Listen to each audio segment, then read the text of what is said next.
ஆவிக்குரிய ஒரு குடும்பத்துல ஆவிக்குரிய மகளாக இருக்கிறேன்னா அதுக்கு மாமி தான் காரணம்னு நான் சொல்ல முடியும். ஏன்னா நாங்கள் என்ன சிறு வயதுல இருந்தே ஆவிக்குரிய சபைக்கு இந்த சபையிலே கொண்டு வந்தது எங்க மாமி பாட்டி தான். அவங்க வந்துட்டு இருந்தாங்க.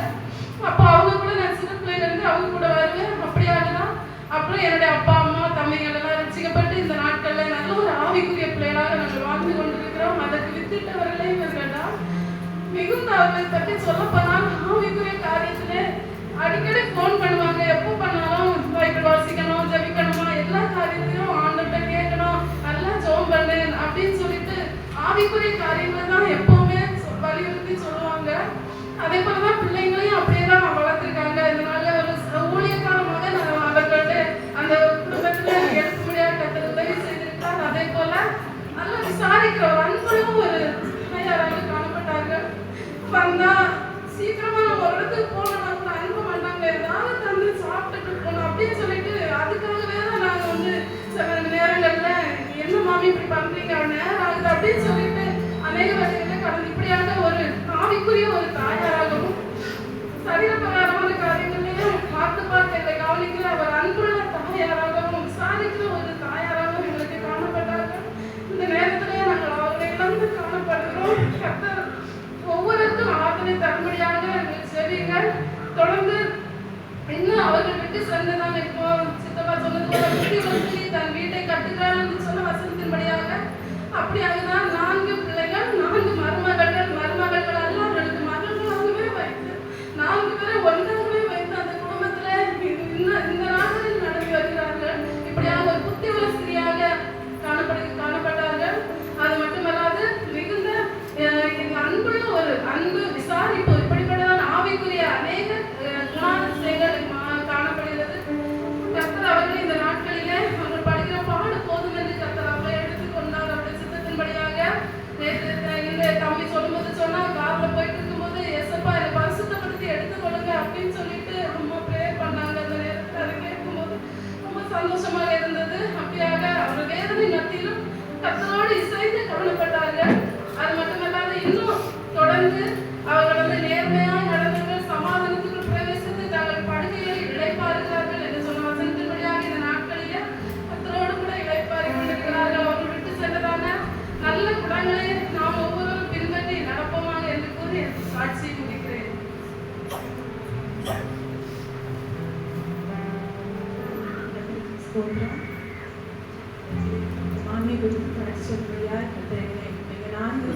சார்பில் நான் சாட்சி சொல்லிட்டேன். எங்கள் வீட்டில் எங்கள் ஆணுக்கு மருமகளாக எங்கள் 4 பேரையும் கொண்டு வந்தது ஒரு பெரிய ஒரு பாக்கியம் தான் எங்களுக்கு. என்னன்னா அவர் ஒரு அன்பானவர்கள், மன கண்டிப்பானவர்கள். ஆனால் அநேகர் பார்க்கும்போது ரொம்ப கண்டிப்பானவர்கள் மாதிரி தான் இருக்கு. ஆனால் அவர்கள் ஒரு சின்ன குழந்தை மாதிரி தான். எந்த ஒரு காரியம் அவங்க மனசுக்குள்ள அது வச்சுக்கவே மாட்டாங்க. எல்லாமே ஓப்பனா ஒரு ஆளை ஓப்பனா கூட சொல்லணும்னா அப்படியே சொல்லிடுவாங்க. அப்படி ஒரு நல்ல அதே அடுத்த நிமிஷம் ஒரு பழைய நிலைமையிலே வந்துடுவாங்க. எங்க 4 பேர்ட்டையும் அப்படிதான் நடந்துருக்காங்க. வீட்டுல சின்ன சின்ன சலசலப்புகள் வராத வீடுகளே இருக்காது. ஆனா எங்க வீட்டுல அது வரும். ஆனா அந்த நிமிஷமே நாங்க அடுத்த உடனே நாங்க சால்வ் ஆயிடுவோம். அவங்க சொல்றது அடுத்ததான் எங்களுக்கு தெரியும். சரி நமக்கு நல்லதுக்குதான் சொல்லியிருக்காங்கன்னு. அவங்க நாங்க இந்த பிள்ளைங்க சின்ன வயசுல இருக்கும் போதெல்லாம் சர்ச்சைக்கு ஏதாவது ஒரு விஷயம் நாங்க தடைப்பட்டா அவர் சாட்சி சொல்லுவாங்க அடிக்கடி. சின்ன வயசுல இவங்க 4 பேர் 4 மகன்களாம் சின்ன வயசுல இருக்கும்போது புதன்கிழமை ஆராதனைக்கு போனாங்களா. வீட்டுல கரண்ட் இல்லை. அப்போ மண்ணெண்ண வழக்கு வச்சுட்டு போயிட்டு படிக்க 4 பேரையும் படிக்க உட்கார வச்சுட்டு ஆராதனை போயிட்டாங்களாம். வந்து ஆராதனை முடிச்சு வீட்டில் பார்த்தா 4 பேரும் படுத்து அப்படியே தூங்கிட்டாங்க படிச்சு. அந்த விளக்கு நடுவில் இருக்கா 4 பேரும் அந்த விளக்கை சுற்றி புக்கு கையமும் அப்படியே தூங்கிட்டாங்க. அந்த விளக்கு கொஞ்சம் மிஸ் ஆயிருந்தா கூட 4 பிள்ளைகள் அன்னைக்கு எனக்கு இழந்திருப்பேன். ஆனால் நான் அப்படி அந்த இதில் நான் விசுவாசத்தில் நான் ஆண்டவர்கள் ஆராய்ச்சி போனனால தான் ஆண்டவர் பிள்ளைகளை பாதுகாத்தாரு, உயிரோட தந்தாரு. இன்னைக்கு உங்களுக்கு பிள்ளைகளை வச்சு நீங்கள் அது சாக்க வச்சு நீங்கள் ஏதாவது தடையாக இருக்காதுங்க அப்படி சொல்லி எங்களை எல்லா விஷயத்துலையும் அவங்க சாட்சியை சொல்லியே எங்களை அதுக்கு சர்ச்சில் ரொம்ப இன்வால்வ் இருக்குது. நான் சென்னைக்கு போகிற வரைக்கும் என்ன எல்லா விஷயத்துலையும் சாணிக்க பாடுவேன், சண்டை ஸ்கூல் எடுக்க போயிரு, அவங்க சர்ச்சில் பாஸ்ட் ஏதாவது ஜப குறிப்பு சொன்னால் ஜோம் பண்ணுறேன்னா வீட்டில் எங்களுக்கு திருப்பி கிடைக்கும். நீங்கள் 4 3 பேரை போனி எதுக்கு போய் அங்கே இருக்கியா பாஸ்ட் இது வெறுமதிக்கு யார் ஜோம் பண்ணல. அப்படி எங்களை ஒவ்வொரு விஷயத்துல வந்து எங்களை என்கரேஜ் பண்ணுறது இல்லாமல் ஒரு நாள் கூட எங்களை நீ எதுக்கு சர்ச்சைக்கு போறியா லேட்சாரு எவ்வளோ லேட்சானா கூட சந்தோஷப்படுவாங்க. அவங்க மருமகள் வந்து அங்கே சர்ச்சை சண்டை சொல்லி எடுத்தா அவங்க பாட்டு பாடினா அவங்க எங்கள் மகன்கள் எல்லாம் வந்து இந்த 7 வார்த்தைகளுக்கெல்லாம் ரொம்ப சந்தோஷப்படுவாங்க. அவங்க எங்கள் 3 பையன்களாம் பேசினாங்க அப்படியெல்லாம் ரொம்ப சந்தோஷம். அப்புறம் வந்து எங்கள் மாமியை பொறுத்த அளவில் எங்கள் 4 பேருக்கும் ஒரேயும் எங்கேயாவது கூட்டிகிட்டு போனாங்கன்னா எங்கேயாவது ஃபங்க்ஷன் வீட்டுக்கு போனால் நல்லா நாங்கள் கிளம்பணும், நல்ல சாரி கட்டணும், நல்லா நாங்கள் வந்து அப்படி கிளம்பி போனோம். அவங்களுக்கு அது ஆசை பார்த்து அப்படியே ரசிச்சிருப்பாங்க. முதல் நாளே வந்து எங்கள் வீட்டு ரூமில் வந்துடுவாங்க. என்ன சாரி நாளை கட்ட போகிறோம், நம்ம கொஞ்சம் ஏதாவது ஒன்று சாரி எடுத்து இது கட்டக்கூடாது, நல்லா வரணும், அப்படி ஒரு ஆசை உள்ளவங்க அடிக்கடி நாங்கள் நீங்கள் யோசிப்போம். உங்களுக்கு ஒரு பொம்பளை பிள்ளை இல்லாதனால தான் நம்மகிட்ட இவ்வளோ இது பண்ணுறாங்களோ அப்படி இல்லை. அப்படி கூட நல்ல ஒரு இந்த மாமிக்கு நாங்கள் 4 பேர் மருமகளாக வந்து கிடச்சது நாங்கள் செய்த ஒரு பெரிய எங்கள் ஆண்டவங்க திரும்ப அது ஒரு பாக்கியமாக தான் இந்த வீட்டுக்குள்ளே நாங்கள் வந்ததை கடந்துக்கிறோம். அப்புறமா வந்து மாமா எங்கள் வீட்டில் அவங்க என்ன இவங்கள மாதிரி ஜெபிக்கலாம் எங்களால் முடியாதுன்னு நினைக்கிறேன். என்னன்னா ஒவ்வொரு நாளும் இரவு எப்போ தூங்கியாங்கன்னு தெரியாது, எப்போ எழுப்புறாங்கன்னு தெரியாது. இந்த பலவீனத்துலையும் எப்போ அவங்க எப்போ நம்ம எழுதி பார்த்தா கூட முக்காடு போட்டு அவங்க கட்டில் உட்காந்து ப்ரேயர் பண்ணுவாங்க. எல்லாருமே சொல்லியிருப்பாங்க என்ன இவ்வளோ எப்போ தூங்குறீங்க, யாரா ஒரு அலாரம் மாதிரி ஒரு இப்போ 4 மணிக்கு எங்கள் வீட்டில் யாராவது வெளியே கிளம்பணும்னா அவங்கள்ட்ட சொன்னாங்க ஒரு ஃபோன் அலாரம் வைக்கொண்டு தேவையில்லை. நான் அது கரெக்டாக 3:50 எங்கள் மொபைல் யாருக்கு சொன்னாலும் அவங்க மொபைலுக்கு கால் பண்ணிடுவாங்க. எப்போ அப்போ அது அசிங்கமா எனக்கு வந்துட்டுனா எங்களுக்கெல்லாம் வாய்ப்பே இல்லை. அப்படி இவங்கள மாதிரி தூங்குறவங்க யாரும் இருக்க முடியாது. அப்படி நான் சென்னையில் இருக்க முடியும். அப்பா வந்து ஒரு 45 நாள் தான் ஆட்சிக்கு போன மாதம் இறந்து. அப்போ நான் அடிக்கடி சொல்லி எங்கள் அப்பா டெய்லி எனக்கு 7 மணிக்கு கால் பண்ணுவாங்க. இது எனக்கு யார் பண்ணுவான்னு நான் அழுதுச்சேன்.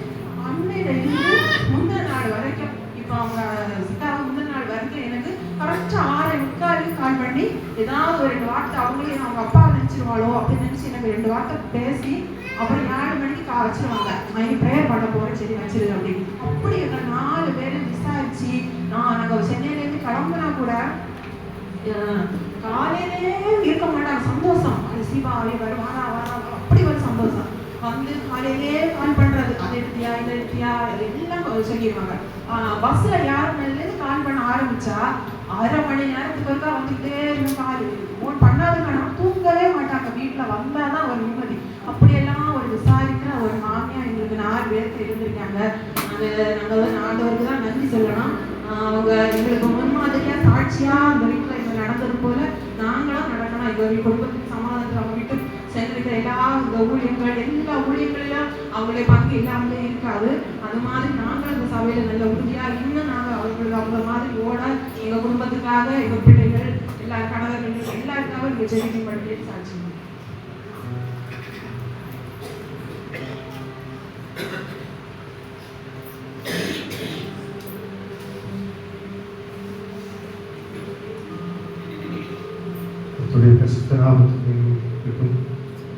எங்கள் அப்பாவை பற்றி சொல்ல நிறைய சொல்லலாம். அவருடைய தியாகம், அவருடைய செயல்பாடுகள் அவற்றை பார்க்கும்போது மிகவும் ஒரு ஏழ்மையான காலத்தில் வாழ்ந்து கொண்ட நாட்களிலும் நாங்கள் இந்த நிலைமையில் வருவதற்கு காரணம் அவர்கள் ஜெபிக்கிற ஜெபம். மெயினாக நாங்கள் அவங்க பார்க்குற காரியம் தான். எந்த ராத்திரி பார்த்தாலும் ஜெபித்துட்டே இருப்பாங்க. ஆனால் அவங்க விரும்புகிற மாதிரி என்னத்தை சேர்த்து வச்சாங்களோ தேவனுடைய நீதியை எங்களுக்காக கேள்வி வச்சிருந்தாங்க. இல்லையா பாருங்க, எத்தனையோ சூழ்நிலைகள், எத்தனையோ போராட்டங்கள். நாங்கள் சிறு வயதாக இருக்கும்போதே பலவீனப்பட்ட நாட்கள் உண்டு. மிகுந்த பலவீனப்படுவாங்க. அநேக முறை மரணத்தின் அந்த தருணத்தில் மரணத்துடைய அந்த மாடலில் வந்திருக்காங்க. ஆனால் ஆண்டு சமூகத்திலே ஜெபித்து போராடி அந்த வியாதிகள் எல்லாம் வெற்றி பெற்று கர்த்தர் இத்தனை வருடங்களை கர்த்தர் நீட்டி கொடுத்திருக்கிறார். அதற்கு நாங்கள் தேவனுக்கு நன்றி உள்ளவர்களாக இருக்கிறோம். பாருங்க, இன்னைக்கு அவர்கள் இந்த உலகத்தை விட்டு கடந்து போனாலும் அது எங்களுடைய உள்ளத்திலே மிகப்பெரிய ஒரு பேரிழப்பு. எங்களுக்கு ஒரு துக்கமா இருந்தாலும் ஒரு சந்தோஷம் உண்டு. அவர்கள் இன்றைக்கு கர்த்தருடைய சமூகத்திலே கர்த்தருடைய ராஜ்யத்திலே இளைப்பாறை கொண்டிருக்கிறார்கள் ஒரு சந்தோஷம் உண்டு. கடந்த நாட்களில் மிகுந்த பலவீனப்பட்டாங்க. பலவீனப்பட்ட போது நானும் தம்பியும் தான் ஆஸ்பத்திரி கூட்டிட்டு போயிருந்தோம். அப்போ போயிட்டு இருக்கும்போது அந்த வழியில் அவங்க பாஸ்டர் ஜோம் பண்ணும்போது அவங்க வாயிலிருந்து புறப்பட்ட வார்த்தை இதுதான்: ஆண்டவரே என்னை பரிசுத்தப்படுத்துங்க, என்னை பரிசுத்தப்படுத்துங்க. நான் சொல்றேன், நீங்க பயப்படாத, ஒன்றும் செய்யாத அப்படின்னு. அவங்க சொல்லுங்க, நான் பயப்படலை, ஆண்டவனை பரிசுத்தப்படுத்தணும். அந்த ஒரு வார்த்தையை சொல்லிட்டு தான் கடைசி நடந்து வந்தாங்க. எங்களுக்கு முடிவாச்சு. எனக்கு அப்பவே ஆண்டவர் எடுத்துக்கொள்வாங்கிற ஒரு இது வந்துச்சு, பயம் வந்துச்சு. ஆனாலும் அந்த சமூகத்தில் போராடணும். கர்த்தர் தம்முடைய சித்தத்தை நிறைவேற்றிருக்கிறார். குறிப்பாக எங்களுடைய சிறு வயதிலே அந்த பலவீனப்பட்ட நாட்களிலே வெற்றிலாக்கா தான் எங்களுக்கு அவங்க சொன்னாங்க, எங்களுக்கு தாயும் தகப்பனும் 2 பேர் இருக்காங்க. ஆனா அதை காட்டிலும் ஒரு சகோதரியாகவும் ஒரு தாய் போலவும் எங்களை அதிகமாக நேசித்து எங்களை அவங்க வீட்டில் கூட்டு போது, அம்மா பலவீனப்பட்டா வீட்டில் வந்து வேலை செய்கிறது, அப்படி அநேக காரியங்களை எங்களுக்காக செய்தாங்க. உண்மையாகவே அவருடைய நாமத்தால் அவர்களுக்கு நன்றியை தெரிவித்துக் கொள்கிறேன்.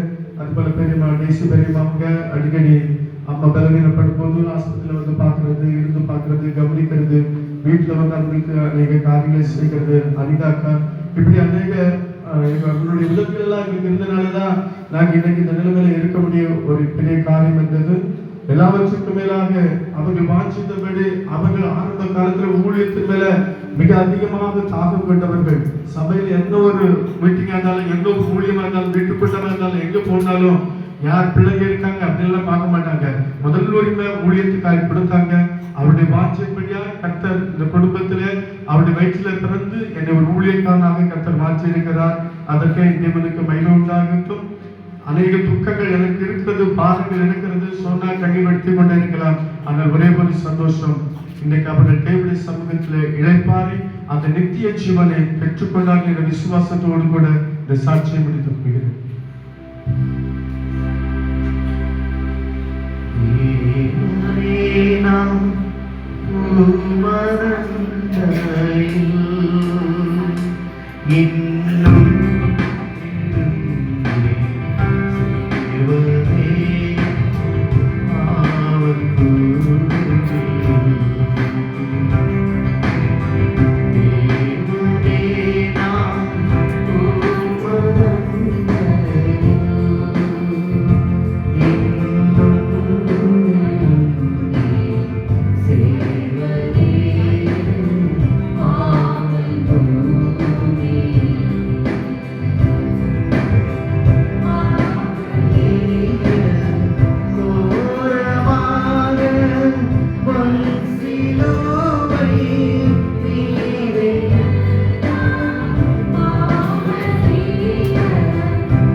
எனக்கு ஒரு சில காரியங்கள் சில பற்றி சொல்லணும். எனக்கு ஒரே வாஞ்சியா இருந்தது. அதனால நான் எப்படி சொல்லுவேன், ஏதோ நடந்தேன். இவங்க வந்து என்ன ஒரு 20 வருஷத்துக்கு முன்னாடி நான் ஞானஸ்தானம் எடுத்த பிறகு எனக்கு என்னென்ன செய்யப்படாதுன்னு எனக்கு தெரியாது. ஒரு நாள் ஒரு கூட்டத்துக்கு ஆசிரியர் மீட்டிங் நாங்கள் அங்கே இப்போ இந்த தூர இடத்துல போனபோது நான் அப்போ ஞானஸ்தானம் எடுத்த நான் தலை நிறைய பூ வச்சுட்டு போனேன். பூவை வச்சுட்டு போயிட்டு அங்கே சர்ச்சையில் போகணுன்னு அதை இலக்கி நான் பேக்கில் வச்சேன். அப்போ இவங்க எனக்கிட்ட இருந்துட்டு சொன்னாங்க, இந்த பூவை நீ வச்சுட்டு மீண்டும் நீ வச்சிருக்க, நாயானது சாப்பிட்டதை கக்கிட்டு திருப்பி அதை எடுத்து சாப்பிடான். அந்த நிலைமையில நீ இருக்கிய, நீ இது இனி உனக்கு வேண்டாம். அன்னைக்கு அந்த பூவை மாதிரி தூர இருந்துட்டு ஆண்டவரே எனக்கு இப்படி ஒரு பரிசுத்தமாக சொல்லி தரக்கு அவங்களுக்கு ஒரு இது இருக்குதுன்னு சொல்லிட்டு நான் அவங்களுக்கு மேலே நான் நல்லா சந்தோஷப்பட்டேன். அது மாத்திரமல்ல, அவங்க வந்து நெல்லியூர் ஆஸ்பத்திரியில் ஒன்று, ஆசாரி படத்தில் ஒன்று, நான் அடிக்கடி அவங்கள காணுவேன். அவங்களையும் விமல் அவங்க மட்டும் ப்ரேயர், இந்த பலவீனமாக இருக்கவங்களுக்கு எல்லாருக்கும் ப்ரேயர் வருவாங்க. அப்போ நான் ஆஸ்பத்திரியில் இருக்க பிள்ளை என்ன வச்சுட்டு இருக்கும்போது நீங்கள் இங்கே இப்படி அடிக்கடி வாரியா என்னன்னு கேட்டேன். அப்போ அவங்க சொன்னாங்க, நாங்கள் இப்படி பலவீனமாக இருக்கவங்களுக்கு நாங்கள் வந்து ப்ரேயர் பண்ணுவோம் அப்படின்னு சொல்லிட்டு அப்படி ஒரு முன்மாதிரியாட்டு ஆண்டவருக்கு விஷயத்தில் அவங்க அந்த டைமில் ஒரு நல்ல முன்மாதிரியாக அப்பவும் அப்படிதான் இப்பவும் அப்படிதான். அதே போல் ஏதாவது ஒரு காரியத்துக்காக அவங்க வீட்டுக்கு நான் என்னைக்காவது ஒரு நாள் போனால் என்ன நான் போயிட்டு வீட்டுக்கு உடனே வரணும்னு போனேன். கொஞ்ச நேரம் அதில் உட்கார வச்சு கொஞ்ச நேரம் பேசி ஏதாவது அவங்களுக்கு தெரிஞ்சதை எனக்கு சொல்லி தந்து அப்படி என்னை ஒரு இது பண்ணாங்க. அதே போல் சர்ச்சைக்கு வரும்போது நான் வந்து கூட்டம் முடியறதுக்கு கொஞ்சம் நேரமாக வருவேன், அப்படி லேட் ஆகி வருவேன். அப்பவும் ஒரு நாள் சொன்னாங்க, கூட்டத்துக்கு வரது நீ முடிச்சதுக்காக வந்திருக்க, ஃபஸ்ட்டு ஆராதனையில் கலந்து கொள்ளணும், அதுதான் நமக்கு ஆசீர்வாதம். அப்படி ஒரு யோசனை எனக்கு தந்தாங்க. அப்படி அவங்க வந்து நல்ல ஒரு இதாக யார் என்ன சொன்னாங்க. அவங்க மருமகள் சின்ன பிள்ளை கடை ஒன்று உண்டுன்னா உடனே சொல்லுவாங்க. அப்போ நாங்கள் நீங்கள் இப்படி சொல்லுங்க ரூபி ஆன்சிலேஷன் பாரு என்ன சொன்னாலும் இப்படி உடனே சொல்லுது என்ன சொல்லிட்டு நான் திட்டிருக்கேன். ஆனால் அந்த நேரம் அவங்க வந்து நம்மகிட்ட ஒரு சாதுவாட்டு நல்ல அன்பாக இருப்பாங்க. ஆனால் அவங்க இப்போ அவங்களுக்கு 4 பிள்ளைங்க வளர்த்துருக்காங்க. பிள்ளைகளும் இன்னும் வேற யாருக்கும் எந்த ஒரு தீங்கு நினைச்ச பிள்ளைகளாக நான் இதுவரை பார்க்கல. ஆனால் இந்த இழந்து போன குடும்பத்துக்கு தேவன் தாமே ஆதரவாக இருக்க வேண்டும் என்று கேட்டு இந்த சாட்சியை முடியும். தொழில் விவசாயத்துக்கு மகிமை உள்ளதாங்க. நான் பிறந்து 34 நாளில் அப்பா இறந்துட்டாங்க. இப்போ வந்து அடிக்கடி வந்து என்னை வந்து கூட்டிகிட்டு வருவாங்க. அவங்க பிள்ளைய மாதிரி தான் பார்த்துக்குவாங்க, எந்த குறையும் வைக்க மாட்டாங்க. அவங்க சித்தி வந்து ஆனால் ஒரு தாயை விட மேலே, ஆனால் ஒரு ஃப்ரெண்ட்ஸ் வந்து எப்படி நம்ம ஷேர் பண்ணுவோம் அது மாதிரி ஒரு குழந்தை மாதிரி என்ன ஒரு மனசில் வச்சுக்கவே மாட்டாங்க. என்னதான் இருந்தாலும் எல்லாமே சின்ன பிள்ளை மாதிரி எல்லாமே அதை ஷேர் பண்ணுவாங்க. முடியலைன்னா சொல்லுவாங்க. அடிக்கடி 2 பேரும் குளிக்க போகிறதாங்க தெரியும், எங்கே போனாலும் சரி எல்லாமே என்கிட்ட சொல்லியே இது பண்ணுவாங்க. அதுபோல் நான் வந்து சிஎஸ்ஐ அந்த சர்ச்சை போய் அப்படி அந்த பேக்ரவுண்டில் வளர்ந்தனால இங்கே வரும்போதெல்லாம் என்ன சொல்லுவாங்க, ரட்சிக்கப்படணும், நீ அபிஷேகத்தை பண்ணணும், நீ ஆவிக்குள்ளே நீ வளரணும் அப்படின்னு எப்பயுமே சொல்லுவாங்க. ஆனால் அவங்க ஒரு ஆசை அது இல்லையா எப்போ வந்து அதை திணிச்சுட்டே தான் இருந்துட்டு இருந்தாங்க. ஆனால் 10வது படிக்கிறதுலேருந்து நான் வந்து ஆண்டவர் என்ன அந்த அபிஷேகத்துக்குள்ள எல்லா காரியத்துக்குள்ள என்னை வழி நடத்தின அது ஆவிக்குரிய ஜீவியத்தில் வளர்த்து அவங்களும் ஒரு முன்மாதிரியான ஒரு தாயாக எனக்காக இருந்தாங்க. அது வரும்போதெல்லாம் என்னென்னா எவ்வளோ சாப்பாடுனாலும் எல்லாரும் சாப்பிட்டுக்கலாம், யார் வரதா இருந்தாலும் சாப்பாடு எப்பயுமே இருந்துகிட்டே இருக்கும். அது வந்து குறைபடாது. யார் பசியாக வந்தாலும் அவங்களுக்கு உடனே சாப்பாடு என்ன அந்த நேரத்தில் என்ன கொடுக்கணுமோ வீட்டில் இருக்க எதுவுமே மறைக்க மாட்டாங்க. அது இப்போ வந்து நான் வந்து சித்தப்பாவுக்கு அண்ணன் மக தான். ஆனால் வந்து என்னை வந்து இன்னொரு பிள்ளை அவங்க நினைச்சதே கிடையாது, அவங்க பிள்ளையாக தான் நினச்சிருக்காங்க. ஒரு நாளுமே அவங்க வந்து மனசு என்னை பார்த்து ஒரு இன்னொரு பிள்ளை அப்படின்னு கூட அவங்க நினைச்சதே கிடையாது, தனக்கு பிள்ளை மாதிரி தான் நினைச்சு என்னை நடத்தியிருக்காங்க. ஆனால் அவங்க இந்த உலகத்தில் ஆண்டவருக்காக நல்லா ஓடி இருக்காங்க. அதான் பரமலைக்கு பட்டை போடுறதுக்காக லெக்கை நோக்கி நான் தொடர்புறேன் சொன்ன மாதிரி அந்த ஓட்டத்தை அவங்க முடிச்சு நித்திய ஜீவன் அவங்க சுதந்திரிச்சிருக்காங்க. கர்த்தருடைய நாமம் மாத்திரமே மகிமைப்படுவதாக. ஆமென்.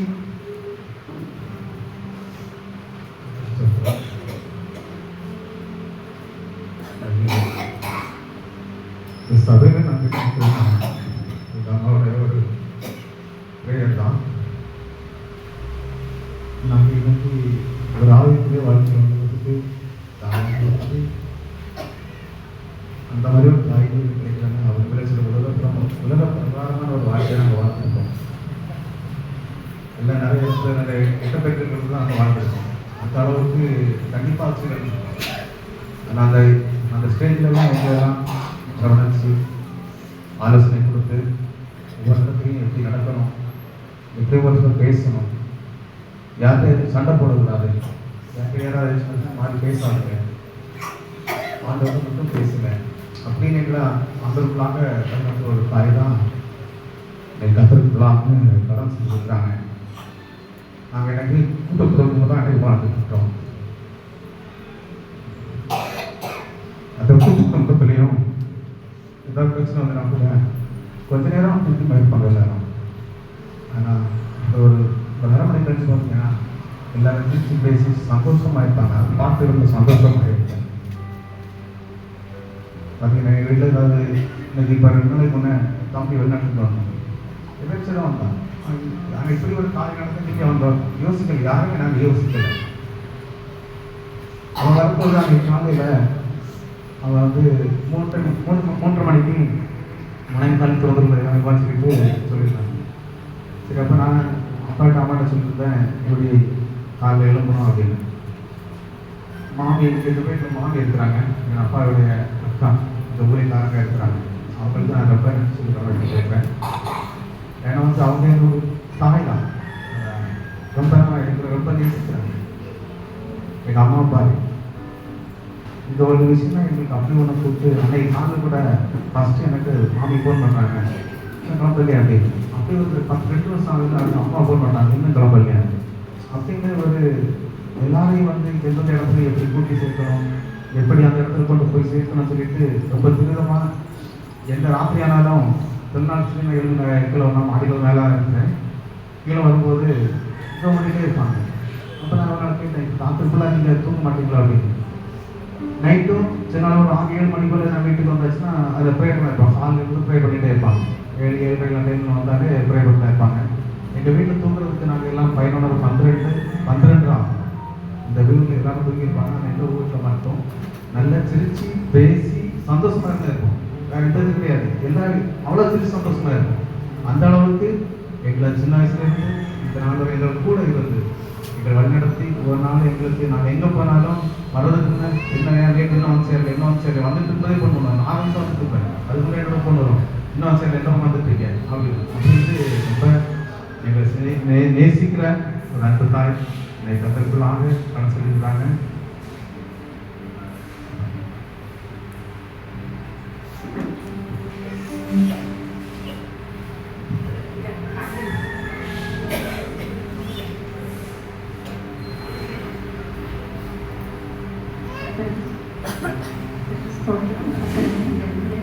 தாயனை குறித்து சாட்சி சொல்லிட்டு சொல்லுவேன். தாயாரே நான் சபையில் வரும்போது அவங்க போது நல்லா விசாரிக்கிற குணம் அவங்களுக்கு ரொம்ப உண்டு.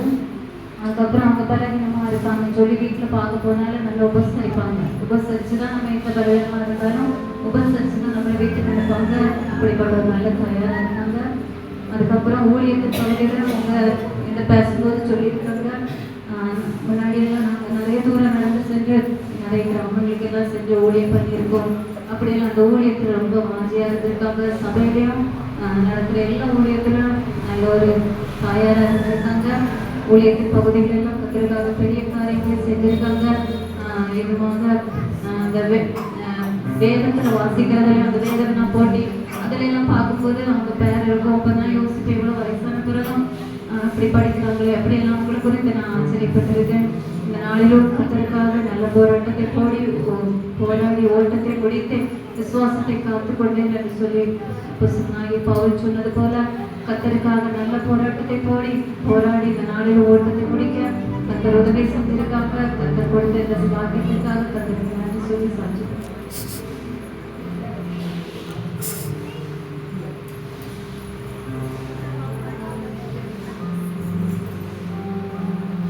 இந்த வேலைகளையும் காலத்தின் கட்டாயங்கள் சாட்சிக்கான நேரங்களை நாம் குறைத்துக் கொள்வோம். கத்தனை தொடர்ந்து நடத்துவாராக.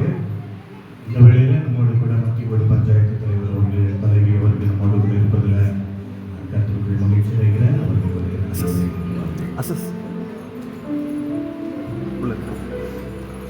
உள்ளதான் இருக்கு நான் அந்த எண்டில்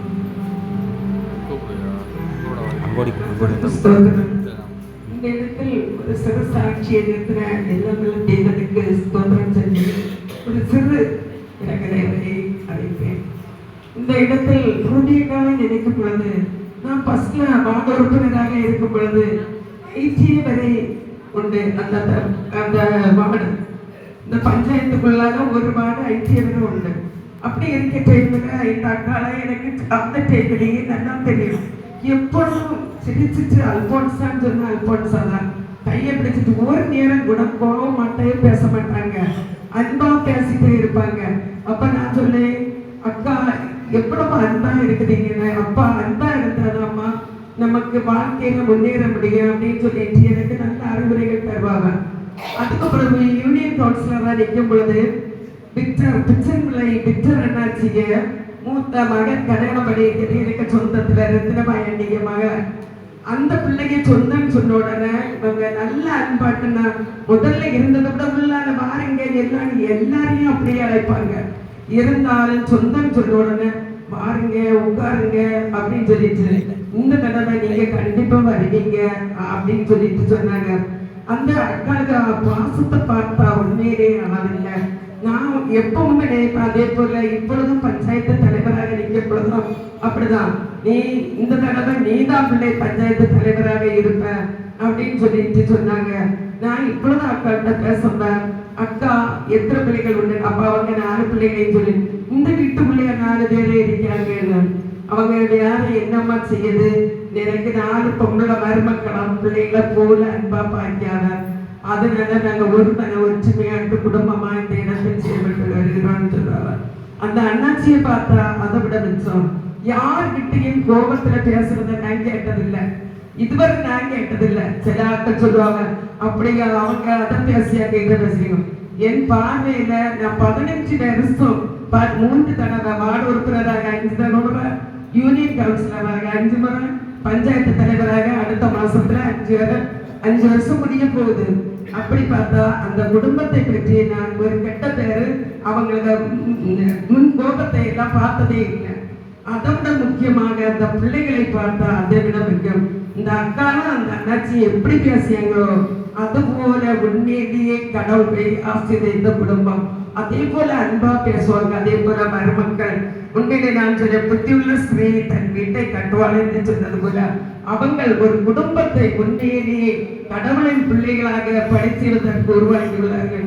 அந்த குடும்பம் அந்த அக்கா எப்படி அந்த குடும்பத்தை கட்டி எடுக்கிறாங்களோ அதே போல பிள்ளைகளும் மருமக்களும் பேர பிள்ளைகளும் அந்த நாட்டுக்கும் உலகுக்கும் ஒரு எடுத்துக்காட்டான பிள்ளைகளாக ஆண்டவர் ஆசிரியர் வைப்பார் என்றும் இந்த இடத்தில் வந்திருக்கிற அனைவரும் நாம் அவர்களுக்காக ஜெபிக்க வேண்டும் என்று கேட்டு கூறிக்கொள்கிறேன்.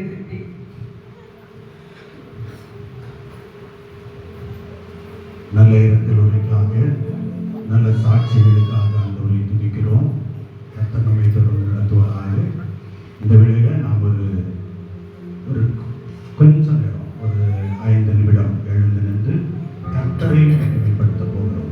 ஒரு மரணத்தினால் கர்த்தர் போய்விடுகிறவர் அல்ல, கர்த்தர் தாமே நல்ல சாட்சிகளை கேட்டிருக்கிறோம். மிக நல்ல விலையேறப்பட்ட சாட்சிகளை கேட்டிருக்கிறோம்.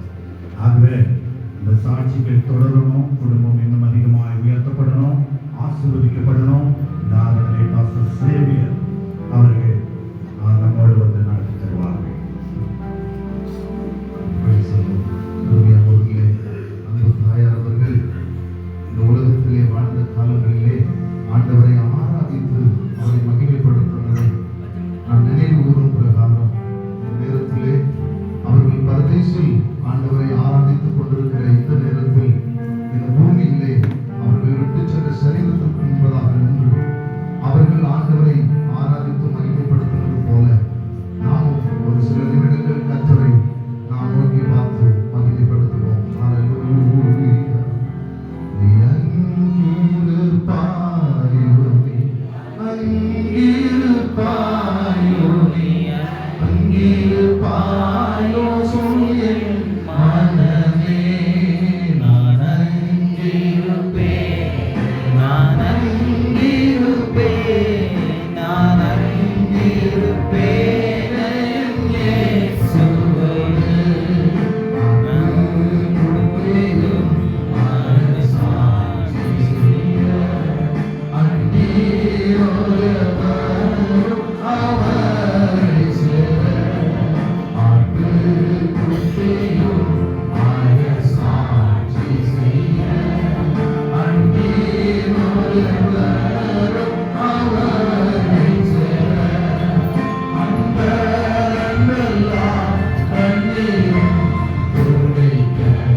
நேரங்கள் நிர்ணயிக்கப்படவில்லை.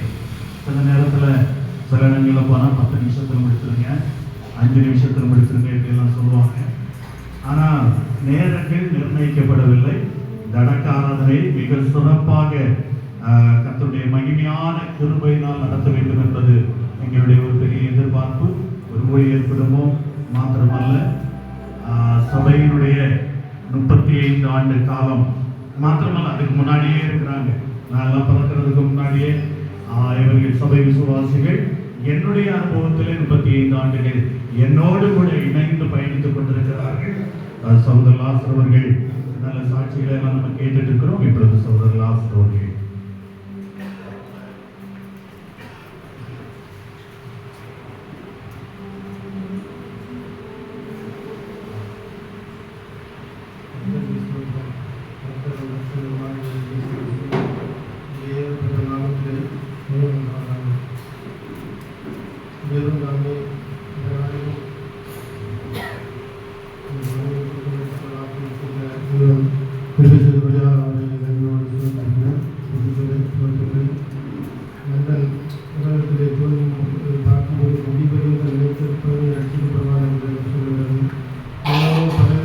சோதனைகளும் வேதனைகளும் கஷ்டங்களும் படுகிற பாடுகளெல்லாம் பார்த்து எல்லாவற்றையும் சைத்து தேவனுக்கு விலகாமலும் தேவனை கைவிடாமலும் உறுதியாய் படுத்திக் கொண்டு இறுதி வரைக்கும் நிலைத்து நின்று தேவனுக்கு பிரியமான வேலையெல்லாம் செய்து அவருடைய நாமத்தை வாய்ப்பட்ட தேவனை செய்வதற்கான எங்களோடு சொல்லிருக்கிற இந்த வேலையிலும் இந்த ஆராதனையை மாற்றிக்கொண்டு முடி வரைக்கும் தேவனை நிறுத்தினாலே மூலமாக அதிசயம் மூலமாக இந்த ஆராதனை தேவன் நடத்தி கொண்டிருக்கிறார். தேவ பிள்ளைகளோடும் தேவ ஊழியர்களோடும் தேவ ஜனங்களோடும் தேவனாய கர்த்தர் முழுமையாக கொண்டு நடத்தி கொண்டிருக்கிறார். உண்டாவதாக கல்யாணம் முடிந்து 45 வருடங்கள் ஆகிறது. ஆனால் 45 வருடங்களை நினைத்து பார்க்கும்போது தேவன் அற்புதமாக அதிசயமாக எவ்வளவோ அதிசயங்களெல்லாம் செய்திருக்கிறார். உங்களுடைய வாழ்க்கையை செய்திருக்கிறார். அவருடைய வருஷம் பரிமாறாக 3 பிள்ளைகள் பிறந்தார்கள். முதலாவது 3 பிள்ளைகளும் சீக்கிரமாக பிறந்தார்கள். 4வது பிள்ளை 8 மாதத்தில் அவசராகி ஆஸ்பத்திரிக்கு கொண்டு போய் ஆஸ்பத்திரியில் போய் காலையில் சாயங்காலம் வச்சுக்கிட்டு எடுத்து ஒன்றும் பண்ண முடியாது, இது தப்பாது அப்படின்னு உள்ள கடிதங்களை சொல்லிவிட்டார்கள். அப்படியே நான் ஒரு காரை பிடிச்சி நெய்யர் ஆஸ்பத்திரி கொண்டு போனேன். அங்கேயும் பார்க்க விட்டு அவங்க கஷ்டம் தான் என்று சொன்னார்கள். உதவி பார்க்கும்போது ரொம்ப மோசமாக இருந்தது. எப்படியாவது ஒரு 3-4 பிளட் வாங்கிப்பார்கள் பார்க்க போய் சொன்னார்கள். எப்படியும் அங்கே பிளட் வாங்க எல்லாம் ஏற்பாடு பண்ணி நான் அவர்களுக்கு வாங்கி கொண்டு கொடுத்து பிளட் அடைத்தார்கள். அடைத்து ஆப்ரேஷன் பண்ணுறதுக்கு சொல்லி எல்லாம் ஆயத்தம் பண்ணார்கள். ஆனால் ஆப்ரேஷன் பண்ணுறதுக்கு முன்னால் குழந்தை பிரசவமானது. பிரசவமான பிள்ளை எப்படியாவது மறுத்து போகிறது, கொஞ்சம் நேரம் உயிர் விடுறது மறுத்து போகிறது. அப்போது டாக்டர் கண்ணா அவர்கள் சொன்னார்கள், தாய்க்கு பாடம் கொஞ்சம் கஷ்டத்தில் தான் இருக்கிறது, ஃபிக்ஸு வராமல் இருந்தால் நல்லது என்று சொல்லி. அப்போது எங்கள் அக்கா உதவி செய்த அக்கா தான் பார்த்து கொண்டிருந்தார்கள். அப்போது எப்படியும் ஃபிக்ஸ் வந்துவிட்டது. வந்துவிட்டு அந்த ஃபிக்ஸையும் ஜெபம் பயங்கர ஜெபம் என்ன சொல்லுன்னு தெரியாத ஜெபம் நடக்குது. அப்போ அக்கா வெளியிருக்கா சட்டப்படாங்க ஒன்றும் தெரியாது. அப்புறம் அப்படியே இருக்கிற நேரத்தில் உயிர் போகிறது மாதிரி தரையில் இருந்து கால் வரைக்கும் அந்த உயிர் போய்கொண்டே இருக்கிறதா. பெருவரில் வந்து உயிர் இருக்கிற நேரத்தில் அந்த வேலையில் ஒரு சத்தம் கேட்குதான். 2 பேரும் தூக்குவதற்கு வந்து நிற்கிறதாம். உயிர் போகிற கடைசி நிமிடம் அந்த நேரத்தில் ஆண்டவருடைய சத்தம் கேட்குது. யோகுவை சாத்தான் சோதித்த பிறகும் நான் அவரை ஒப்புக் கொடுக்கவில்லை என்று சொல்லி ஒரு சத்தம் கேட்டதாம். அடுத்த சத்தம் கேட்குறதா, நீ பொண்ணு பள்ளி வேண்டாம் ஒரு பாயிருக்கும் அவைகளை தேர்தலில் போடுவார்கள் என்று சொல்லி ஒரு சத்தம் அடுத்த சத்தம் கேட்குறதா. அண்டையிலிருந்து நான் இதை எடுக்க மாட்டேன்னு சொல்லி அந்த இதெல்லாம் முடிந்த மாத்திரத்தில் அந்த வார்த்தையை நான் சிந்தித்து சொன்ன பிறகு அற்புதமாக தான் இருக்கிறது. ஆனால் தேவநாயக கர்த்தர் எவ்வளவோ அதிசயங்களை, எத்தனை விதமான ஆபத்துகள், எத்தனை விதமான மரணங்கள் நிர்வாகிகள் ஆண்டவரை பற்றி பிடித்ததாக இவ்வளவு தூரம் கடைசி வரைக்கும் நிலைந்து தேவனுக்கு சாட்சியாய் நிலைத்திருக்கிற தேவநாயக கர்த்தர் உதவி செய்திருக்கின்றார். இன்னும் இப்போது பார்க்கும்போதும் இன்றைக்கு ஒரு 4 நாளைக்கு முன்னாக என்னுடைய மருமகள் சொல்ல மூத்த மருமகள் சொல்ல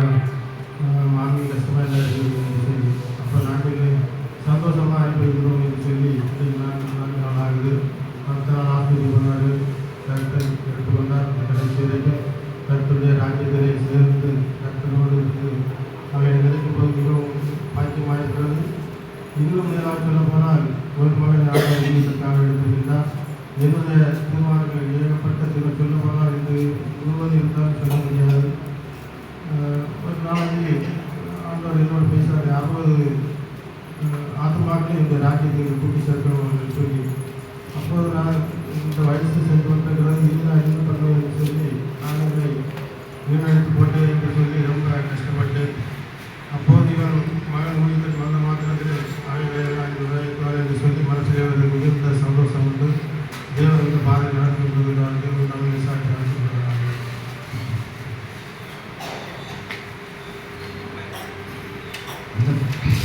நல்ல சாட்சிக்காக ஸ்தோத்திரம் பண்ணுவோம்.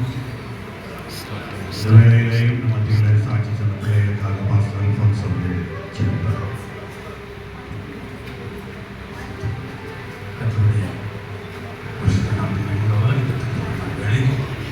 அருமை தாயாரை குறித்து நல்ல சாட்சிகளை கேட்டு அவர்கள் அம்மையில் இந்த ஜீவனுள்ள தேவனை ஆராதிக்கிற ஆராதனையில் அவங்க நடந்த விதங்கள், மருமக்களை நடத்துகிற விதங்கள், அவங்க பேர பிள்ளைகள் அவர்களுக்கு ஒவ்வொரு நடத்துகிற விதங்கள் பார்க்கும்போது அவங்க விசேஷித்த ஒரு கிருபை அருமை தாயார் இருந்தபடியால் அந்த கத்தனை சோதனைகிறேன்.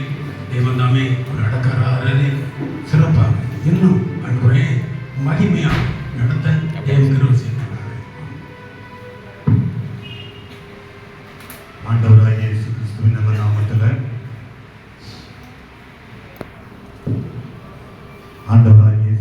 நல்ல நாமத்தில் வந்திருக்கிற ஒவ்வொருவரையும் வாழ்த்துக்கிறேன். அடுத்த பகுதிக்குள்ளாய் நாம் கடந்து செல்ல கர்த்தர் நமக்கு கிருபை தருவாராக. இந்த அடக்க ஆராதனையில் நேற்றைய தினத்திலிருந்தே அநேக ஊழியர்கள் ஃபங்க்ஷன் ஆகி கொண்டிருக்கிறார்கள், வந்து போய் செபித்து காணப்பட்டு கொண்டிருக்கிறார்கள். குறிப்பாக இதற்கு காரணம் என்ன என்று சொன்னால், குறிப்பாக குமரி மாவட்டத்தில் பெந்தேகோஸ்தே சபைகளினுடைய கூட்டமைப்பு பேராயம் என்று சொல்லுகிறதான அந்த பேராயத்தினுடைய உறுப்பினர்களாக காணப்பட்டு கொண்டிருக்கிறோம். பெந்தேகோஸ்தே சபை பாஸ்டர்ஸ் அத்தனை பேரும் அதனுடைய உறுப்பினராக அதனுடைய சில பகுதிகளில் தம்பி சாலமன் உண்டு கர்த்தர் நடத்துவாராக. இந்த காலை வேளையிலேயும் நம்மோடு கூட இருப்பதில் மிக முக்கியமாக அந்த பெந்தேகோஸ்தே சபைகளின் கூட்டமைப்பு பேராயத்தினுடைய குளச்சல் வட்டாரத்தினுடையதான குளச்சல் பேராயத்தினுடையதான தலைவர் விஜயகுமார் அவர்கள் நம்மோடு கூட இருப்பதில் நான் கர்த்தருக்குள் மகிழ்ச்சி அடைகிறேன். அவர்கள் நமக்கு கொஞ்சம் பிந்தி கர்த்தருடைய வார்த்தையை கொண்டு வருவார்கள். அதே விதமாக 16வது பேராயத்தினுடையதான தலைவராக இருக்கிறதான பாஸ்டர் சேவியர் அவர்கள் நம்மை ஆராதனையை நடத்தினார்கள். தொடர்ந்து அவர்கள் ஒரு சின்ன செய்தி கொண்டு வருவார்கள்.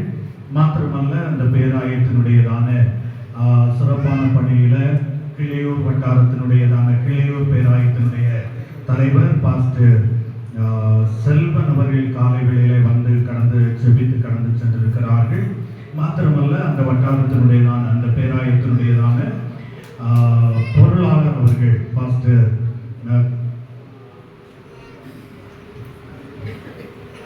ஜான் லேவி பாஸ்டர் அவர்கள் நம்மோடு கூட இருக்கிறார்கள். அவர்களுக்காக நான் ஆண்டவரை துதிக்கிறேன். மாத்திரமல்ல, அவர்களோடு கூட இன்னும் அநேக ஊழியர்கள் எல்லா பேராயத்திலிருந்தும் அங்கே உள்ளே வெளியே எல்லாம் இருக்கிறீர்கள். எல்லாரையும் நான் வாழ்த்துகிறேன். எல்லாருக்கும் நேரங்கள் கொடுக்க முடியாமல் இருந்தாலும் இந்த நேரத்தில் முதலாவதாக கிளியூர் வட்டாரத்தின் சார்பில் இருக்கிற பொருளாளர் பாஸ்டர் ஜான் லேவி அவர்களை முதலாவது முன்னாக அழைக்கிறேன். அவர்கள் முதலாவது நம்மோடு ஒரு சில வார்த்தைகள் பகிர்ந்து கொள்வார்கள்.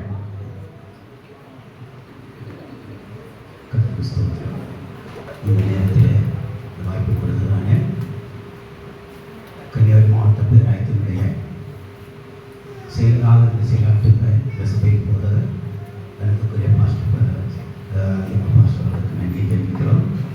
அதோடு கூட குளச்சல் வட்டார பேராயத்தின் தலைவர், பொன்னாறு வட்டாரத்தின் தலைவர், பொருளாளர் மற்றும் போதவர்கள் எல்லாரையும் வாழ்த்துகிறோம். கத்தரை ஆசீர்வதிப்பார்.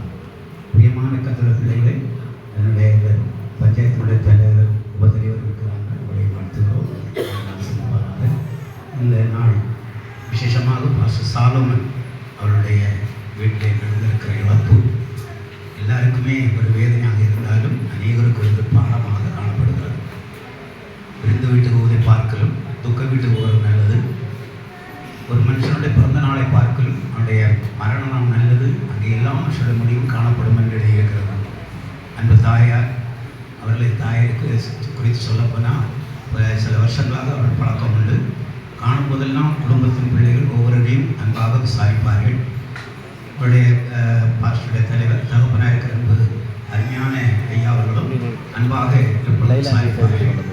பாஸ்டர் சாலமன் அவர்கள் பிள்ளைகள் வட்டாரத்தில் அவர்கள் ஊழியர் குழுவிலே கலந்து கொள்வதும் அவருடைய துணைக்குழுவில் ஒரு பொறுப்பும் அவர்களுக்கு உண்டு. நல்ல திறம்பட அதை செயலாற்றி கொண்டிருக்கிறார்கள். அதற்காக கத்தரை துதிக்கிறேன். எங்கள் சபையிலும் அடிக்கடி வந்து கத்தருடைய வார்த்தையை பாஸ்டர் சாலமன் அவர்கள் கொடுத்திருக்கிறார்கள். இந்த நாளிலே அன்பு தாயாரை பற்றி அநேக சாட்சிகள். புத்தியுள்ள ஸ்திரியாக இருந்து வீட்டை கட்டியிருக்கிறார்கள். குணசாலியான ஸ்திரியாக இருந்து புருஷனுக்கு கிரீடமாக இருந்திருக்கிறார்கள். இந்த நேரத்தில் பிள்ளைகள் எல்லாரும் சூழ்ந்து நின்று பாக்கியவதி என்று சொல்லத்தக்கதான ரீதியிலே அவர்கள் ஓட்டத்தை வெற்றியோடு முடித்திருக்கிறார்கள். மேகம் ஒன்று இத்தனை தெளிவான சாட்சிகள் நம்மை சூழ்ந்து கொண்டிருக்க இந்த வார்த்தையின்படியே அன்பு தாயார் அநேக சாட்சிகள் கர்த்தருக்கு ஸ்தோத்திரம். இங்கே இருக்கிற அத்தனை பேருமே சாட்சிகளாக கடந்து வந்திருக்கிறதை குறித்து கர்த்தரை துதிக்கிறேன். அருமையான கர்த்தருடைய பிள்ளைகளை உங்கள் குடும்பத்தில் ஏற்பட்டிருக்கிற இழப்பை மனிதனால் ஈடு செய்ய முடியாது. அந்த இடத்தை யாராலும் நிரப்பவும் முடியாது. தேவனே அவர்கள் சென்ற குடும்ப தலைவர், பிள்ளைகள், மருமக்கள் யாவருக்கும் ஆண்டவர் தாமே மிகுந்த ஆவலையும் தேர்தலையும் கொடுத்து சமாதானத்தோடு காத்துக்கொள்வாராக. மட்டுமல்ல, இங்கே கூடி வந்திருக்கிற ஒவ்வொருவரும் நம்முடைய முடிவை நன்றாக சிந்தித்துக் கொள்ள வேண்டும். அவர்கள் பட்ட பாடு கஷ்டங்கள் மத்தியிலேயும் பிள்ளைகளை கத்திருக்கின்ற சாட்சிகளாய் வளர்த்திருக்கிறார்கள். எல்லாரும் சூழ்ந்து நின்று மாமி பாக்கியவதி, எங்கள் அம்மா பாக்கியவதி என்று சொல்லக்கூடிய அளவிலே ஒரு நல்ல சாட்சி. இதுதான் ஒரு மனுஷனுக்கு முடிவிலே ஸ்தோத்திரம் தேவையான ஒன்று.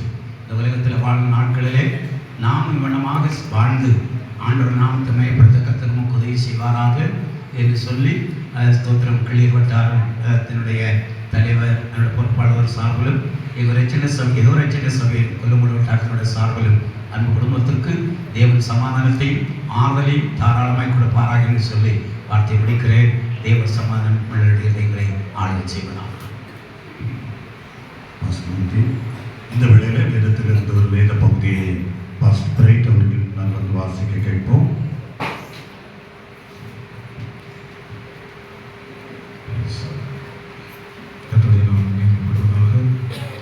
சங்கீதம் 90வது சங்கீதத்திலிருந்து ஒரு சில வார்த்தைகளை நான் வாசிக்கிறேன்.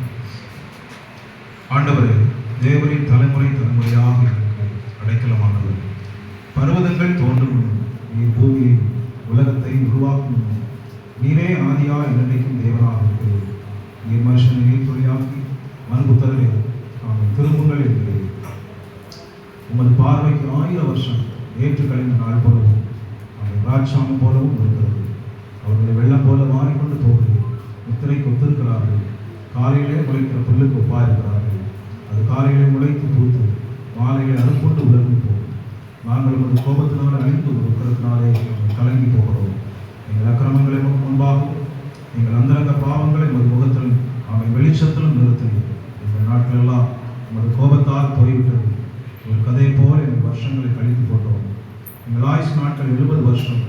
பலத்தின் மிகுதியான 80 வருஷமாக இருந்தால் அது மேன்மையானது வருத்தமும் சஞ்சலமும். அது சீக்கிரமாய் கடந்து போகிறது. நாங்களும் பறந்து போகிறோம். உமது கோபத்தின் வல்லமையை அவை உமக்கு பயப்படத்தக்க விதமாக உமது உக்கிரத்தை அறிந்து கொள்கிறவன் யார்? நாங்கள் ஞான இருதயம் உள்ளவர்களாகும்படி எங்கள் நாட்களை எண்ணும் அறிவை எங்களுக்கு போதித்தருவோம்.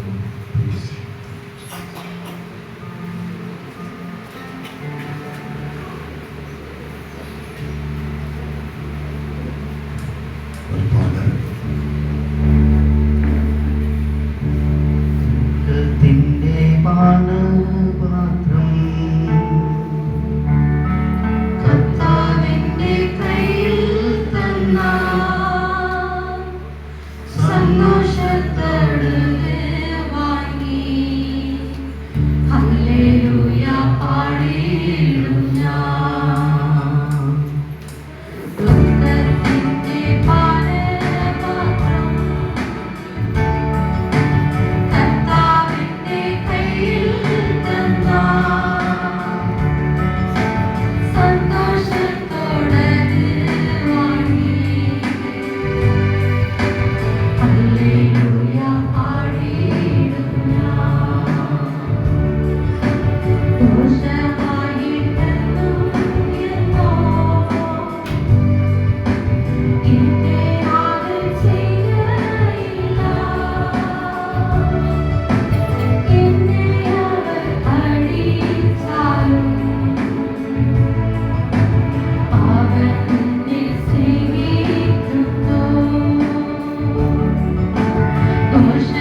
நம்மோடு கூட இருப்பதில் நான் கர்த்தருக்குள் மகிழ்ச்சி அடைகிறேன்.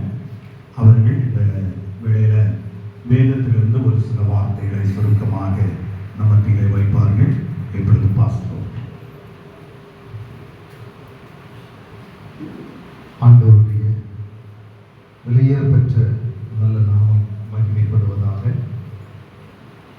இந்த திருச்சபையினுடைய போதகரும் குமரி மாவட்ட கிறிஸ்தவ பேராயத்தின் பொதுச் செயலாளருமாய் இருக்கின்ற பாஸ்டர் சோதிராஜ் அவர்கள், குலச்செல்வக்கார தலைவர் பாஸ்டர் ஜான் விஜயகுமார் அவர்கள், கிளியூரோட்டார பொருளாளர் மற்றும் கூடியிருக்கிற அத்தனை பரிசுத்தவான்களுக்கும், அன்பு தாயாருடைய இந்த இறுதி நிகழ்விலே பங்கெடுத்திருக்கின்ற அனைவருக்கும், பஞ்சாயத்து தலைவர்களுக்கும் என்னுடைய ஆறுதலையும் அந்தாபத்தையும் தெரிவித்துக் கொள்கிறேன். அருமையானவர்களே, பல இடங்களிலே பல மரணங்களை நாம் கவனிக்கிறோம். மரித்த உடனே எப்பொழுது அடக்கம் என்பதுதான் அடுத்த கேள்வியாக இருக்கும் எல்லோருக்கும். பெரும்பான்மையானவர்களும் மிக விரைவாக அவர்களை அடக்கம் செய்துவிட வேண்டும் என்கின்றதில் முனைப்பாக இருப்பார்கள். அது அந்த வீட்டாராக இருக்கலாம், திருச்சபையாக இருக்கலாம், பொதுமக்களாக இருக்கலாம், அதைத்தான் விரைவாக விரும்புவார்கள். ஆனால் இங்கே காண்கின்ற காட்சி இன்னும் எவ்வளவு தூரம் இந்த ஆராதனையை நீடித்து செல்லலாம், அன்பு தாயாருடைய முகத்தை பார்த்து கொண்டே இருக்கலாம், இன்னும் அதிகமாக நம்மோடு அவருடைய உடலானது இருக்க வேண்டும் என்று விரும்புகின்ற ஒரு அனுபவத்தை நாம் இங்கே பார்க்கின்றோம். காரணம் என்னவென்றால், பரிசுத்த வேதம் சொல்லுகிறது, கர்த்தருடைய பரிசுத்தவான்களுடைய மரணம் அவர் பார்வைக்கு அருமையானது. ஒரு பரிசுத்த வாட்டி இன்றைக்கு மரித்திருக்கின்றார்கள். நான் உங்களுக்கு அதிக நேரத்தை எடுத்துக்கொள்ள விரும்பவில்லை. பரிசுத்தவான்கள், அதாவது நீங்கள் 116 சங்கீதம் 15வது வசனத்தை வாசிக்கின்ற பொழுது, கர்த்தருடைய பரிசுத்தவான்கள் என்கின்ற வார்த்தையை நம்முடைய மனதில் பதிய வைத்துக் கொள்ள வேண்டும். பரிசுத்தவான்கள் என்று சொல்லும் பொழுது பூமியில் இருக்கிற அநேக மனிதர்கள் பரிசுத்தவான்களாக இருக்கின்றார்கள். அது கிறிஸ்தவர்களாக இருக்கலாம், கிறிஸ்தவர்கள் அல்லாதவர்களாக இருக்கலாம், மாற்று மத நண்பர்களாக இருக்கலாம். எல்லாவற்றிலேயும் பரிசுத்தவான்கள் உண்டு, தூயவர்கள் உண்டு, அடுத்தவர்களுக்கு தீங்கு செய்யாதவர்கள் உண்டு, அதில் மாற்று கருத்து. ஆனால் ஆண்டவர் சொல்லும் பொழுது கர்த்தருடைய பரிசுத்தவான்கள் என்று சொல்லுகிறார். மற்ற பரிசுத்தவான்களுடைய மரணம் கர்த்தருடைய பார்வைக்கு அருமையானது அல்ல. ஆனால் கர்த்தருடைய பரிசுத்தவான்களுடைய மரணம் கர்த்தருடைய பார்வைக்கு அருமையானது. ஹல்லேலூயா.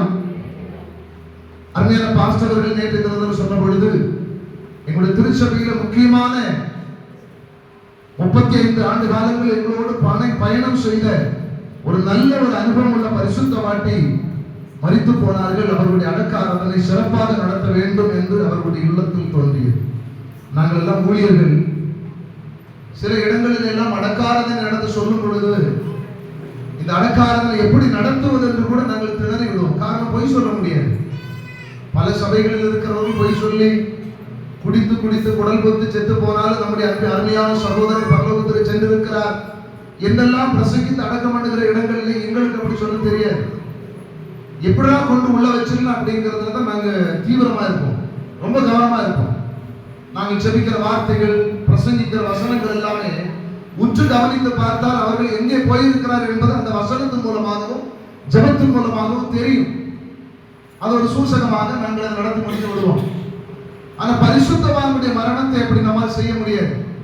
காரணம், அவர்கள் எப்படி வாழ்ந்தார்கள், அவர்கள் எப்படி எந்த நிலையில் இருந்தார்கள், இப்பொழுது எங்கே போயிருக்கிறார் என்பது திண்ணமாக நமக்கு தெரியும். அருமையான அன்பு தாயாருடைய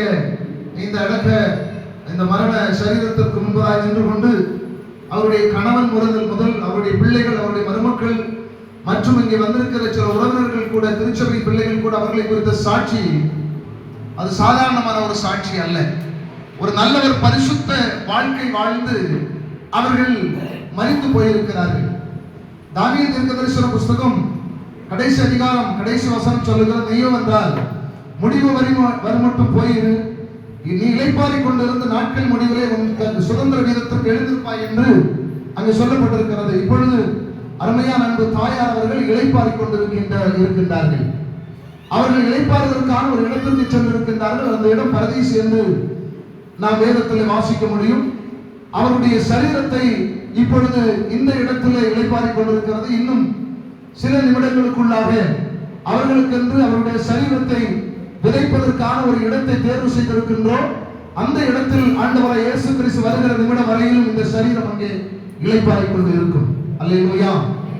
இந்த மரணம் நமக்கு சில விஷயங்களை கற்றுத் தருகிறது. அருமையான அன்பு தாயார் வாழ்ந்த வாழ்க்கை நமக்கு சில விஷயங்களை கற்றுத் தருகிறது.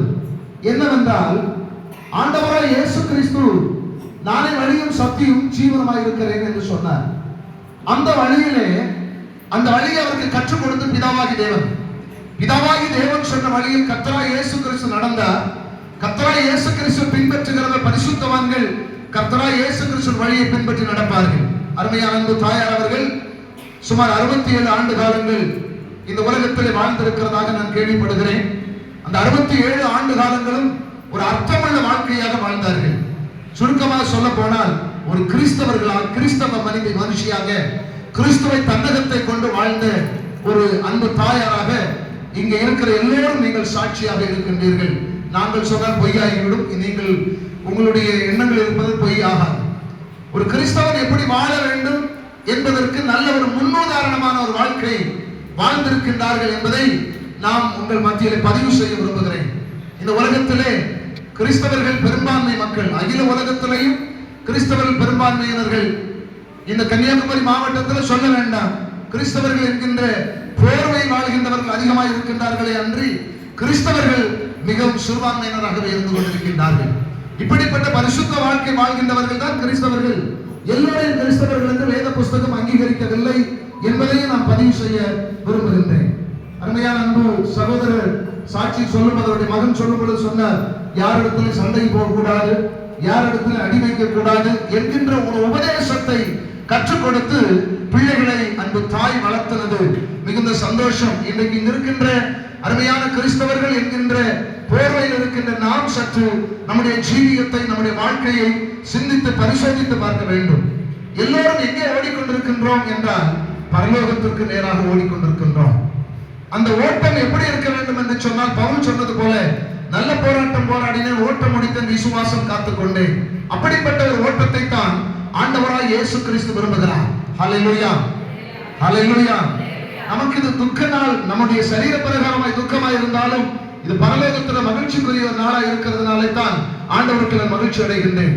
எனக்கு அன்பான தேவனுடைய பிள்ளைகளே, அருமையான தாயார் அவர்கள் ஜெபிக்கிற விஷயமாக இருந்தாலும் சரி, குடும்பத்தை கட்டி காத்து நடத்துகின்ற விஷயமாக இருந்தாலும் சரி, திருச்சபையில் உள்ள தொடர்புகளாக இருந்தாலும் சரி, உலக மக்களோடு கூடிய தொடர்புகளாக இருந்தாலும் சரி, அனைத்தையும் வேத வசனத்தின் அடிப்படையில் ஒரு ரியல் கிறிஸ்டியனாக உண்மையான ஒரு கிறிஸ்தவ வாழ்க்கை வாழ்ந்து நல்ல ஒரு முன்மாதிரியான ஜீவியத்தை நமக்கு வைத்து அவர்கள் இன்றைக்கு பரதீசிலே இளைப்பாறுவதற்காக சென்றிருக்கின்றார்கள்.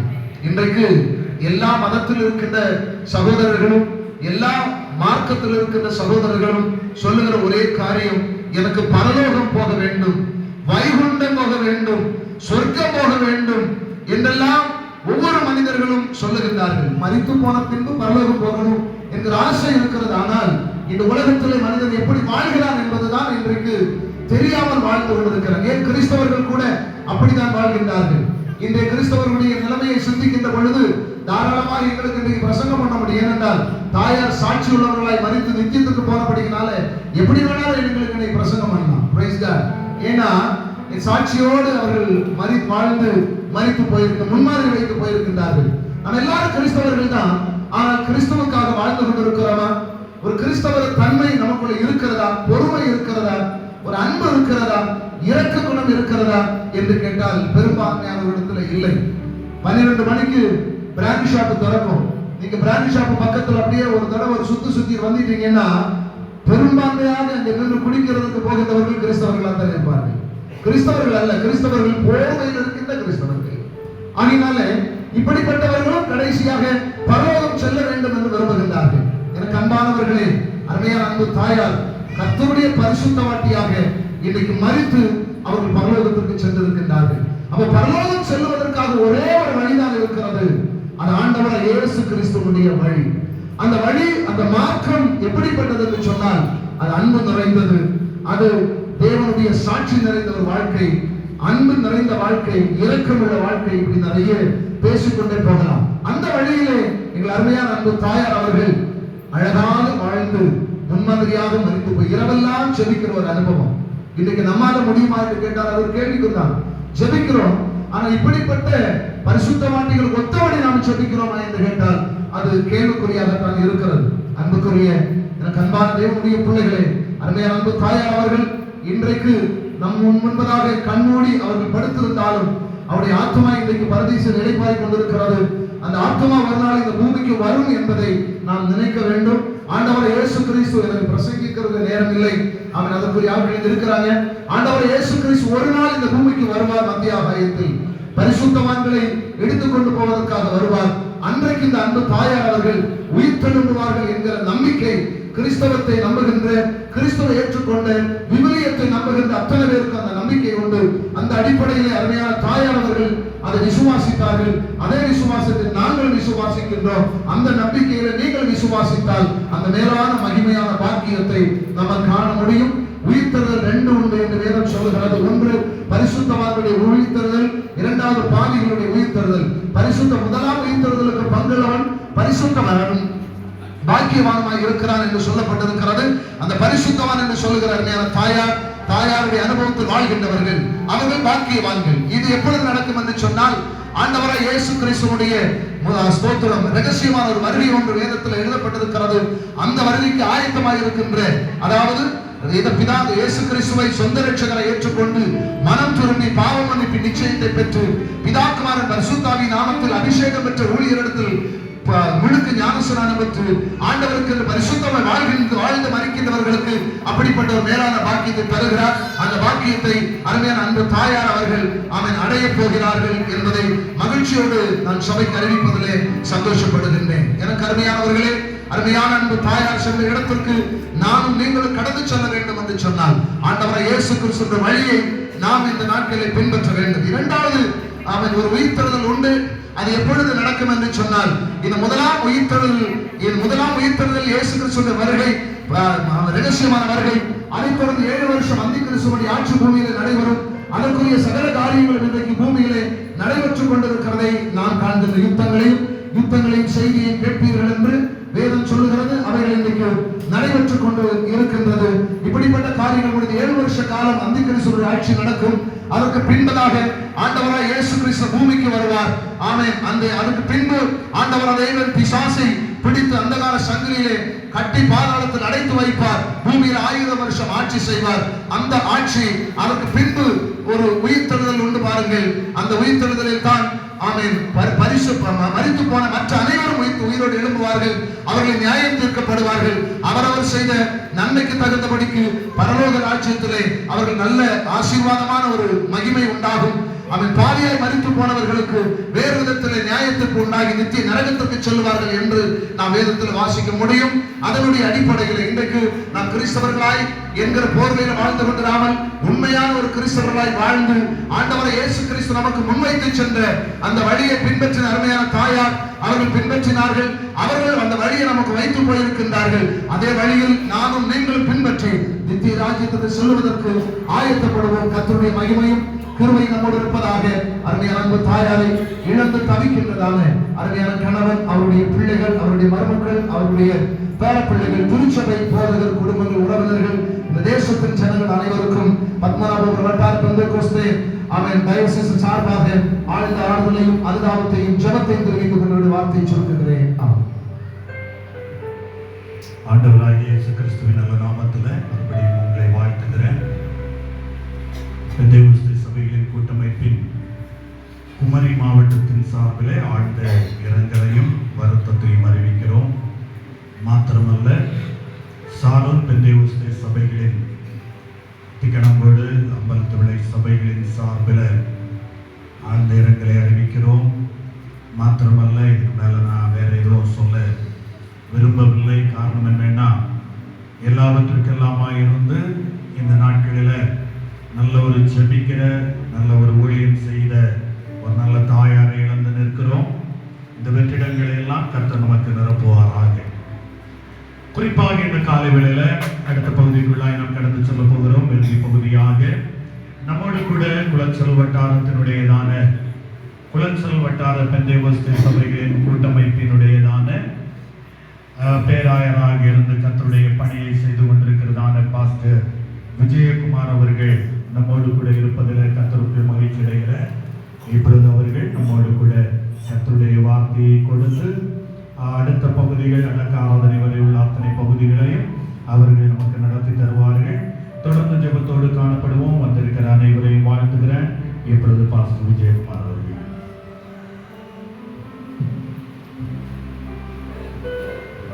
கர்த்தருடைய மகிமைப்படுவதாக.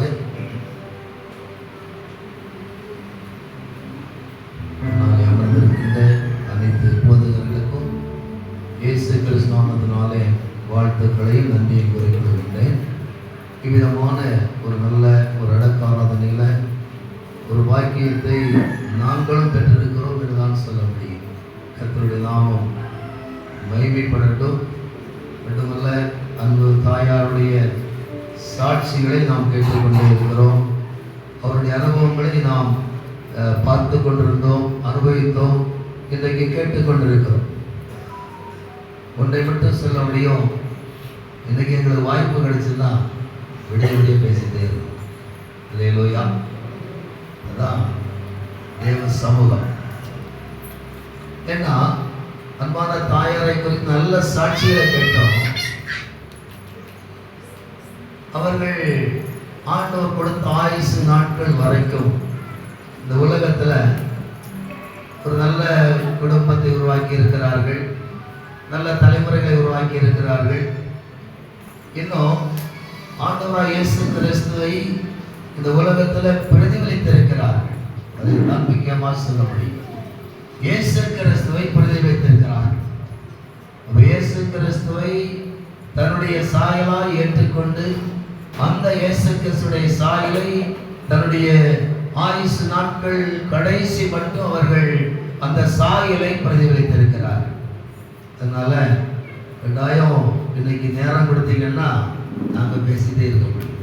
ஏன்னா இந்த அடக்காத நிலைகளுக்கெல்லாம் நல்ல ஒரு உற்சாகம் இருக்கிறது, ஒரு நல்ல ஒரு கம்பீரம் இருக்கிறது, தைரியமா பேச முடியும் என்கிறது. ஆகவே நம்ம பேசுகிற வார்த்தைகள், கேட்கிற சாட்சிகள் இதெல்லாமே இங்கே மரண சரீரமாக இருக்கிற அன்பு தாயாருடைய முடிந்து போன வாழ்க்கை இப்போ சரிதான் பார்க்கிறோம். இங்கே நடக்கிற எதையுமே அவர்களால் அறிந்து கொள்ள முடியாது. இங்கே நடக்கிற எல்லாமே நம்மால் புரிந்து கொள்ள முடியும். பாட்டாக இருந்தாலும் சரிதான், ஜபமாக இருந்தாலும் சரிதான், இல்லை சாட்சிகளாக இருந்தாலும் சரிதான், வேத வசனத்தின் அடிப்படையான அவனுடைய வார்த்தைகளாக இருந்தாலும் சரிதான், இன்றைக்கு சூழ்நிலை இருக்கிற நம்மால் அதை புரிந்து கொள்ள முடியும். ஆகவே இந்த வேளையில் அன்பு தாயார் இவ்விதமாக இயேசுவை பிரதிபலித்தார்கள் என்பதை சுட்டி காண்பிக்க வேண்டும் என்பதுதான் என்னுடைய வாஞ்சை. ஆகவே ஒரு நிமிடம் எல்லாரும் எழுப்பி நிற்போம். ஒரு பாடலை, ஒரு சில அடிகளை பாடப் போகிறோம். இந்த பாடலுடைய அடிகள் தாயாருக்காக நாம் பாடவில்லை, நாம் அந்த அடிகளுடைய அர்த்தங்களை நாம் புரிந்து கொள்ள வேண்டும். இதற்கு பின்பு என்னுடைய வாழ்க்கை என்ன, இதற்கு பின்பு என்னுடைய வாழ்க்கையில என்ன என்பதை புரிந்து கொள்ளத்தக்கதாக இந்த பாடலை நாம் உணர்ந்து பாடும் பொழுது தேவனுடைய நாமம் மகிமைப்படும். இயேசு என் நம்பிக்கையா, இந்த பூமி சொந்தமல்ல. இயேசு என் நம்பிக்கையா, இந்த பூமி சொந்தமல்ல. பரிசுத்த சிந்தையுடன் இயேசுவை பின்பற்றுவே. பரிசுத்த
நம்முடைய வாஞ்சையெல்லாம் என்றைக்கு இயேசுவை பார்க்க முடியும், என்றைக்கு அவருடைய சமூகத்தில் முகமுகமாய் அவரை பார்க்க முடியும் என்பதுதான் நம்முடைய வாஞ்சை.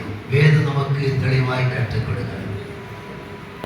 சிலுவையில் ஒரு கள்ளன் கேட்டான், தன்னுடைய காரியங்களை அறிக்கை செய்து கிருபையாயிரும் என்று கேட்டான்.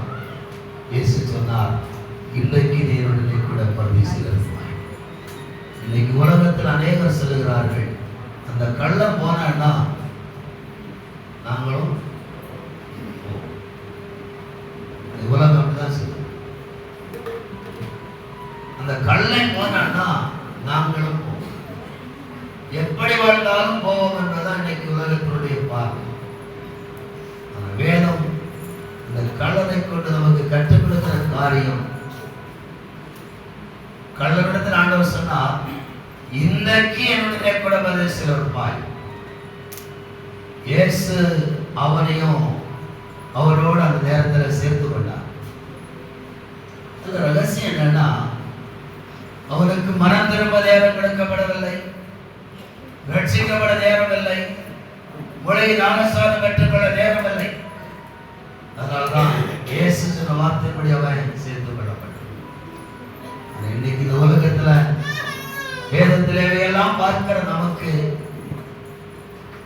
மனம் திரும்புவதற்கு வேலையில் இருக்கிறது, ரட்சிப்பை பெற்றுக்கொள்ள வேலை இருக்கிறது. இயேசு யார் என்பதை புரிந்து வாழ்வதற்கு நமக்கு காலங்கள் இருக்கிறது. இயேசுவோடு கூட இந்த உலகத்தில் ஒரு வாழ்க்கை வாழ்வதற்கு அநேக வாய்ப்புகள் நமக்கு இருக்கிறது. இவை எல்லாவற்றை வைத்துவிட்டு அவன் போனா நானும் போவேன்னா காரியம் மாறுதலாய் முடியும். அதான் உண்மை. அது வேங்க எனக்கு முன்னே பேசின பாசம் சொல்லும் போது சொன்னாங்க, அடக்கம் பண்ணும் போதே எங்களுக்கு எப்படியாவது முடிச்சுக்கொண்டு தான் இருக்கும். உண்மையான ஒரு அனுபவம். ஏன்னா அநேக வார்த்தைகள் பேச முடியாது அடக்கம் இன்னைக்கு அப்படி இல்லை. வேதத்தை முன்னிட்டு என்ன வார்த்தைகள் வேண்டுமானாலும் இங்கே சொல்ல முடியும், சாட்சியாய் ஆணித்தரமாய் சொல்ல முடியும். ஆகவேதான் இன்னைக்கு வேதம் நமக்கு கற்றுக் கொடுக்கிற ஒரு காரியம். இன்னைக்கு பாருங்க, அன்பான தாயார் மரண சரீரமாய் படுத்திருக்கிறார். அவர்களை சுற்றிலும் பிள்ளைகள், மருமக்கள், பேர பிள்ளைகள் அப்படியே சூழ்ந்திருக்கிறார். இந்த அனுபவத்தை வேதம் என்ன சொல்ல தெரியுமா? தீர்க்காயுஸ் என்று சொல்கிறது. வேதத்தை வாசித்து பார்த்தால் தேவனாகிய கர்த்தர் தாவீதுக்கு தீர்க்காயுசை கொடுத்தார். தீர்க்காயுசுனா என்னன்னு ஆராய்ந்து பார்க்கும் பொழுது 3ஆம் 4ஆம் தலைமுறை மட்டும் பார்க்கிற ஒரு பாக்கியம் தான் தீர்க்காயுசு. அந்த வரிசையில் இன்னைக்கு நாம் கேள்விப்பட்ட விதத்துல 4ஆவது தலைமுறையை காண அந்த தாயாருடைய கண்களுக்கு தேவன் கருவை கொடுத்திருக்கிறார். கேள்விப்பட்ட விதத்துல தாயார் 2ஆம் தலைமுறை, 3ஆம் தலைமுறைகள் எங்க இருக்கிறது, 4ஆம் தலைமுறைகள் இங்க இருக்கிறது. 3ஆம் 4ஆம் தலைமுறைகளை காண அந்த தாயாருக்கு தேவன் கருவை கொடுத்திருக்கிறார். இதுதான் ஒரு மனுஷனுடைய பாக்கியம். என்ன கொண்டு வந்தார்கள், என்ன சம்பாதித்தார்கள், எந்த அளவுக்கு இந்த உலகத்துல பெரிய செல்வந்தராய் செல்வாக்காய் வாழ்ந்தார்கள் என்பது அல்ல. அவர்கள் இயேசுவுக்காய் எப்படி வாழ்ந்தார்கள், இயேசுவுக்காய் எதை செய்தார்கள், இயேசு கிறிஸ்துவின் நிமித்தம் தன்னுடைய குடும்பத்தை எப்படி உருவாக்கி கொண்டார்கள் என்பதுதான் இன்னைக்கு நம்ம சிந்திக்க வேண்டிய ஒரு பெரிய சாட்சி. பெரிதமாய் தீர்க்காயுசை நாச்சனை விடுவனை 67 வயது என்று சொன்னார்கள். 67 வயது என்று சொன்னார்கள். 67 வயதுல 4ஆம் தலைமுறை பார்ப்பது ஒரு பெரிய பாக்கியம். ஒரு தலைமுறைக்கு 30 ஆண்டுகள் கணக்கு செல்லுகிறார். அப்படின்னா 4ஆம் தலைமுறையை பார்த்தோம்னா 120 ஆண்டுகள் வாழணும். அந்த வாழ்க்கைக்கு ஒத்த ஒரு வாழ்க்கையை ஆண்டவர் தாயார் கொடுத்திருக்கிறார். 4ஆம் தலைமுறையை கண்ட தலைமுறையை கர்த்தர் கருவை கொடுத்திருக்கிறார். அதுவும் ஒரு, அதாவது தேவன் குறித்த அந்த வயது நாட்கள் 70 கிட்டத்தட்ட வந்துட்டாங்க. அந்த ஆயுசு நாட்களுக்குள்ளால இப்படி ஒரு பெரிய பாக்கியத்தை பெற்றிருக்கிறார்கள் சொன்னால் நிச்சயமா இந்த சரீரத்தை வைத்துக் கொண்டு எத்தனை மணி நேரம் வேண்டுமானாலும் நாம் அந்த சாட்சியை வேத வசனத்தை கொண்டு சொல்லிக் கொண்டே இருக்க முடியும். அதனால் அப்படியெல்லாம் அந்த நேரம் திட்ட போறதில்ல. சுருக்கமாய் ஒரு வசனத்தை வாசித்து அதனுடைய ரகசியம் என்னன்னு மட்டும் சொல்லி ஜெபிக்க போகிறோம். வேதத்துல எபிரேயருக்கு நிருபம் 9ஆம் அதிகாரம் தன்னுடைய கடைசி 2 வசனங்கள் விதமாய் சொல்லுகிறது.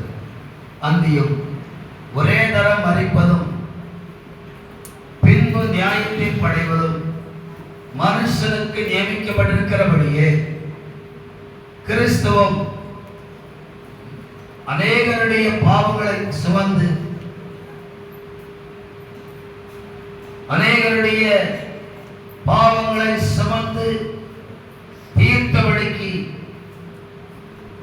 ஒரே தரம் பலியிடப்பட்டதினாலே தமக்காக காத்துக் கொண்டிருக்கிறவர்களுக்கு ரட்சிப்பை அருளும்படி 2ஆம் தரம் பாவம் இல்லாமல் தரிசனமானார். இயேசு கிறிஸ்து பாவம் செய்யவில்லை. ஆனால் இந்த உலகத்தின் பாவத்தை சுமந்து நிற்க வேண்டும் என்பது பிதாவாகிய தேவனுடைய கட்டளை. அவர் அறிந்திருந்தார் இந்த கட்டளையை நாம் நிறைவேற்றி முடித்தால் இந்த உலகத்தில் தேவனால் படைக்கப்பட்ட மனிதன் தேவனுடைய திட்டம், அதாவது பரலோகத்தில் தேவனை ஆராதிக்க வேண்டும் என்கிற பரலோக ராஜ்யத்தில் வந்து சேரும் என்பதுதான் ஆண்டவருடைய பார்வையாக இருந்தது. ஆகவே தேவனுடைய திட்டத்தை இயேசு கிறிஸ்து ஏற்றுக்கொண்டு அதை நிறைவேற்றி முடிக்க வேண்டும் என்பதில் வைராக்கியமாக இருந்ததனாலதான் அத்தனை சிலுவை பாடுகளையும் நமக்காய் அவர் ஏற்றுக்கொண்டார். சிலுவையில் மரித்தார், அடக்கமடப்பட்டார், உயிர்த்தெழுந்த கிறிஸ்துவாக தன்னை இந்த உலகத்தில் குறிப்பிட்ட சிலருக்கு காண்பித்தார். மறுபடியுமாய் பிதாவாகி தேவனிடத்துக்கு ஏறி சென்றார். ஏறி செல்லும் சொன்னார், நான் என் பிதாவிடத்திற்கு போகிறேன், மறுபடியும் நான் உங்களிடத்தில் வந்து உங்களை என்னோடு சேர்த்துக் கொள்வேன் என்று சொன்னார். போகிறதுக்கு முன்னால இந்த காரியெல்லாம் நடக்க முன்னால தன்னோட இந்த சீசன் சொன்னார், நான் போகிறேன், நீங்க பயப்படாதிருங்க. நான் போகிறது உங்களுக்கு நலமா இருக்கும். ஏன்னா நான் போவேன் யாரில் உங்களோட கூட இருந்து உங்களை நடத்தும்படியாக ஏற்றுநோய பரிசுத்த ஆவியானவரை உங்களிடத்திற்கு அனுப்புவேன் என்று சொல்லி போனவர் பரிசுத்த ஆவியானவரை நமக்கு அனுப்பினார். நம்மோடு கூட இருக்கும்படியாய், நம்மை நடத்தும்படியாய் பரிசுத்த ஆவியானவரை இந்த உலகத்துக்கு அனுப்பினார். அந்த பரிசுத்த ஆவியானவரை நாம் பெற்றுக் கொண்டிருக்கிறோம். இந்த பரிசுத்த ஆவியானவர் இன்றைக்கு நம்மோடு நமக்குள்ளே வாசம் பண்ணி கொண்டிருக்கிறதுனால்தான் இங்க கேட்ட சாட்சியின்படி அன்பு தாயாருக்குள்ளே பரிசுத்த ஆவியானவர் அவிதமாய் வாழ்ந்து வந்தபடியினாலே தான் இங்க இருக்கிற தலைமுறைகளை விதமாய் நாம் பார்க்க முடியும். இல்லைன்னா பொதுவாக மரண வீட்டுல சரீரம் தான் இங்க இருக்கும், அந்த வீட்டார் எங்கேயோ இருப்பாங்க. அப்படிதான் பார்த்துருக்கோம் நிறைய இடத்துல. அது இங்க அப்படி இல்லை. இது ஒரு நிறைவான ஒரு காரியம், திருப்தியான, அதாவது மரணம் என்பது ஒரு பிரிவினை தவிர்க்க முடியாது. அந்த துக்கத்தை யாராலும் மாற்ற முடியாது. ஏன்னா ஒரு சில ஆண்டுகளுக்கு முன்பாக தென்காசி பகுதியில் ஒரு போதகருடைய தாயாருடைய இடக்காரத்துக்கு போயிருந்தேன். அங்க அவர் அழுதுட்டே இருந்தார். ஒரு நல்ல ஒரு போதகர். சில வருடங்களுக்கு முன்பு 2 நாட்களுக்கு முன்பு அவரை சந்தித்தேன். அப்பொழுதும் தாயாரத்தை செல்வழி அழுது கொண்டே இருந்தார். சாட்சி என்ன தெரியுமா? தாயார் ரட்சிப்பு நிமித்த குடும்பத்திலிருந்து தள்ளப்பட்ட நிலைகள், அந்த நிலையில் இயேசுவுக்காய் உறுதியாய் இருந்த காரியங்கள், பிள்ளைகளை பற்றி உருவாக்கின அனுபவங்கள், பிள்ளைகளை ஏதோ அரசு வேலைக்காக அவர்கள் பெற்றெடுத்து வளர்த்தப்படுதலும் இல்லை மொழியை தான் செய்ய வேண்டும் என்று அந்த நிலைக்கு மாற்றப்பட்ட அனுபவங்கள், இதெல்லாம் எங்களால் மறக்கவே முடியாது பாஸ்டர். எங்க அம்மா வாழ்ந்த வாழ்க்கையை எங்களால் மறக்கவே முடியாது என்று சொல்லி அன்னைக்கு ஒரு 2 நாளைக்கு முன்னையும் சொல்லி அழுது கொண்டே இருந்தார். ஏன்னா கிறிஸ்துவின் அன்பு. கிறிஸ்துவின் அன்பு அவிதமான ஒரு அன்பு என்பதை அவர்கள் புரிந்து கொண்டார்கள். ஆகவேதான் இங்க வேதத்தில் நம்ம வாசிக்கிறோம், ஒரே தரம் மறைப்பதும் பின்பு நியாயத்தின் படைவதும் மனுஷனுக்கு நியமிக்கப்பட்டிருக்கார். மிருகங்களுக்கு அல்ல, வேறொரு ஜீவராசிகளுக்கு அல்ல, மனுஷனுக்கு நியமிக்கப்பட்டிருக்கிறது. எல்லாருக்கும் தெரியும், பரலோகத்துக்கு போகணும்னா நியாயம் தீர்க்கப்பட வேண்டும், நியாயஸ்தலத்தில் இருக்க வேண்டும். நியாயஸ்தலத்தில் இருந்து அந்த நியாயத்திற்கு நாம் நம்மை உட்படுத்திக் கொண்டால் மட்டும்தான் பரலோகத்துக்கு போக முடியும் என்று தெரியும். ஆனா வேதம் சொல்லுகிற நியாயஸ்தலம் இங்கேதான் இருக்கிறது. வேதம் சொல்லுகிற நியாய தீர்ப்பு ஸ்தலம் இந்த உலகத்திலே நமக்கு முடிந்து போகிறது. வேதம் அதைத்தான் சொல்லுகிற, ஒரே தரம் மறிப்பதும் பின்பு நியாயத்தில் படைவதும்.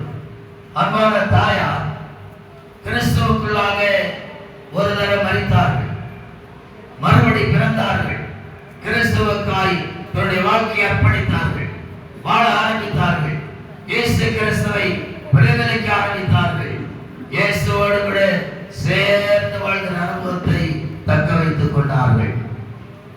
இரவெல்லாம் ஜபிக்க முடிகிறது என்று சொன்னால் பரிசுத்த ஆவியாகிய தேவன் கூடவே இருந்தார் என்பது அதுக்கு அர்த்தம். அல்லேலூயா, அல்லேலூயா. பரிசுத்த ஆவியானவர் கூடவே இருந்தார் என்பதுதான் அந்த சாட்சி. அவர் கூட இருந்தால் தான் இரவெல்லாம் விழித்திருக்க முடியும். அது விழித்திருக்கிறவர்களுக்கு மட்டும்தான் அந்த ரகசியம் தெரியும். அல்லேலூயா, அல்லேலூயா. அப்படினாலே பரவாத தாயாருடைய வாழ்க்கையின் அனுபவம் தான் நம்முடைய அனுபவம். இந்த நிலை ஒரு நாள் நாம் சந்திக்க இருக்கிறோம். இன்னைக்கு நம்முடைய ஆயுசு நாள்ல ஒரு நாள் குறைக்கப்பட்டிருக்கிறது. ஒவ்வொரு நாள் நம்முடைய நாட்கள் குறைக்கப்பட்டு கொண்டே இருக்கிறது. தேவன் கொடுத்த ஆயுசு நாட்களை முழுமையாய் முழுவலத்தோடு வாழ்ந்திருக்க வேண்டுமானால் அந்த இயேசு நம்மோடு கூட இருந்தால் தான் அது முடியும்.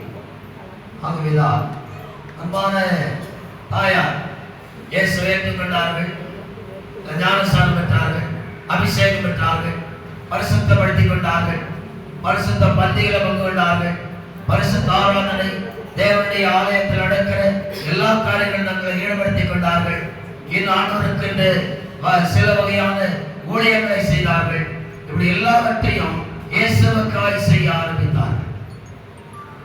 ஆனால் ரட்சிக்கப்படுகிற ஆரம்ப குறிப்பிட்ட காலம், ஆரம்ப குறிப்பிட்ட காலத்துல வேதம் என்ன சொல்றதுன்னா, ஒருவன் இயேசுவை ஏற்றுக்கொண்டு தன்னுடைய பாவங்களை அறிக்கை செய்து ஞானஸ்நானம் வருகிற பொழுது அவன் அறிக்கை செய்த எல்லா பாவங்களையும் ஆண்டவர் மன்னித்து விடுவார்.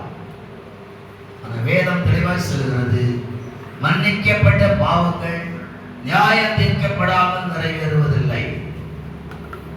பாவங்களை மன்னிக்கிறார், மறுபடியும் அந்த பாவத்திற்கு நியாய தீர்ப்பை இந்த உலகத்தில் ஆண்டவர் வைத்திருக்கிறார்.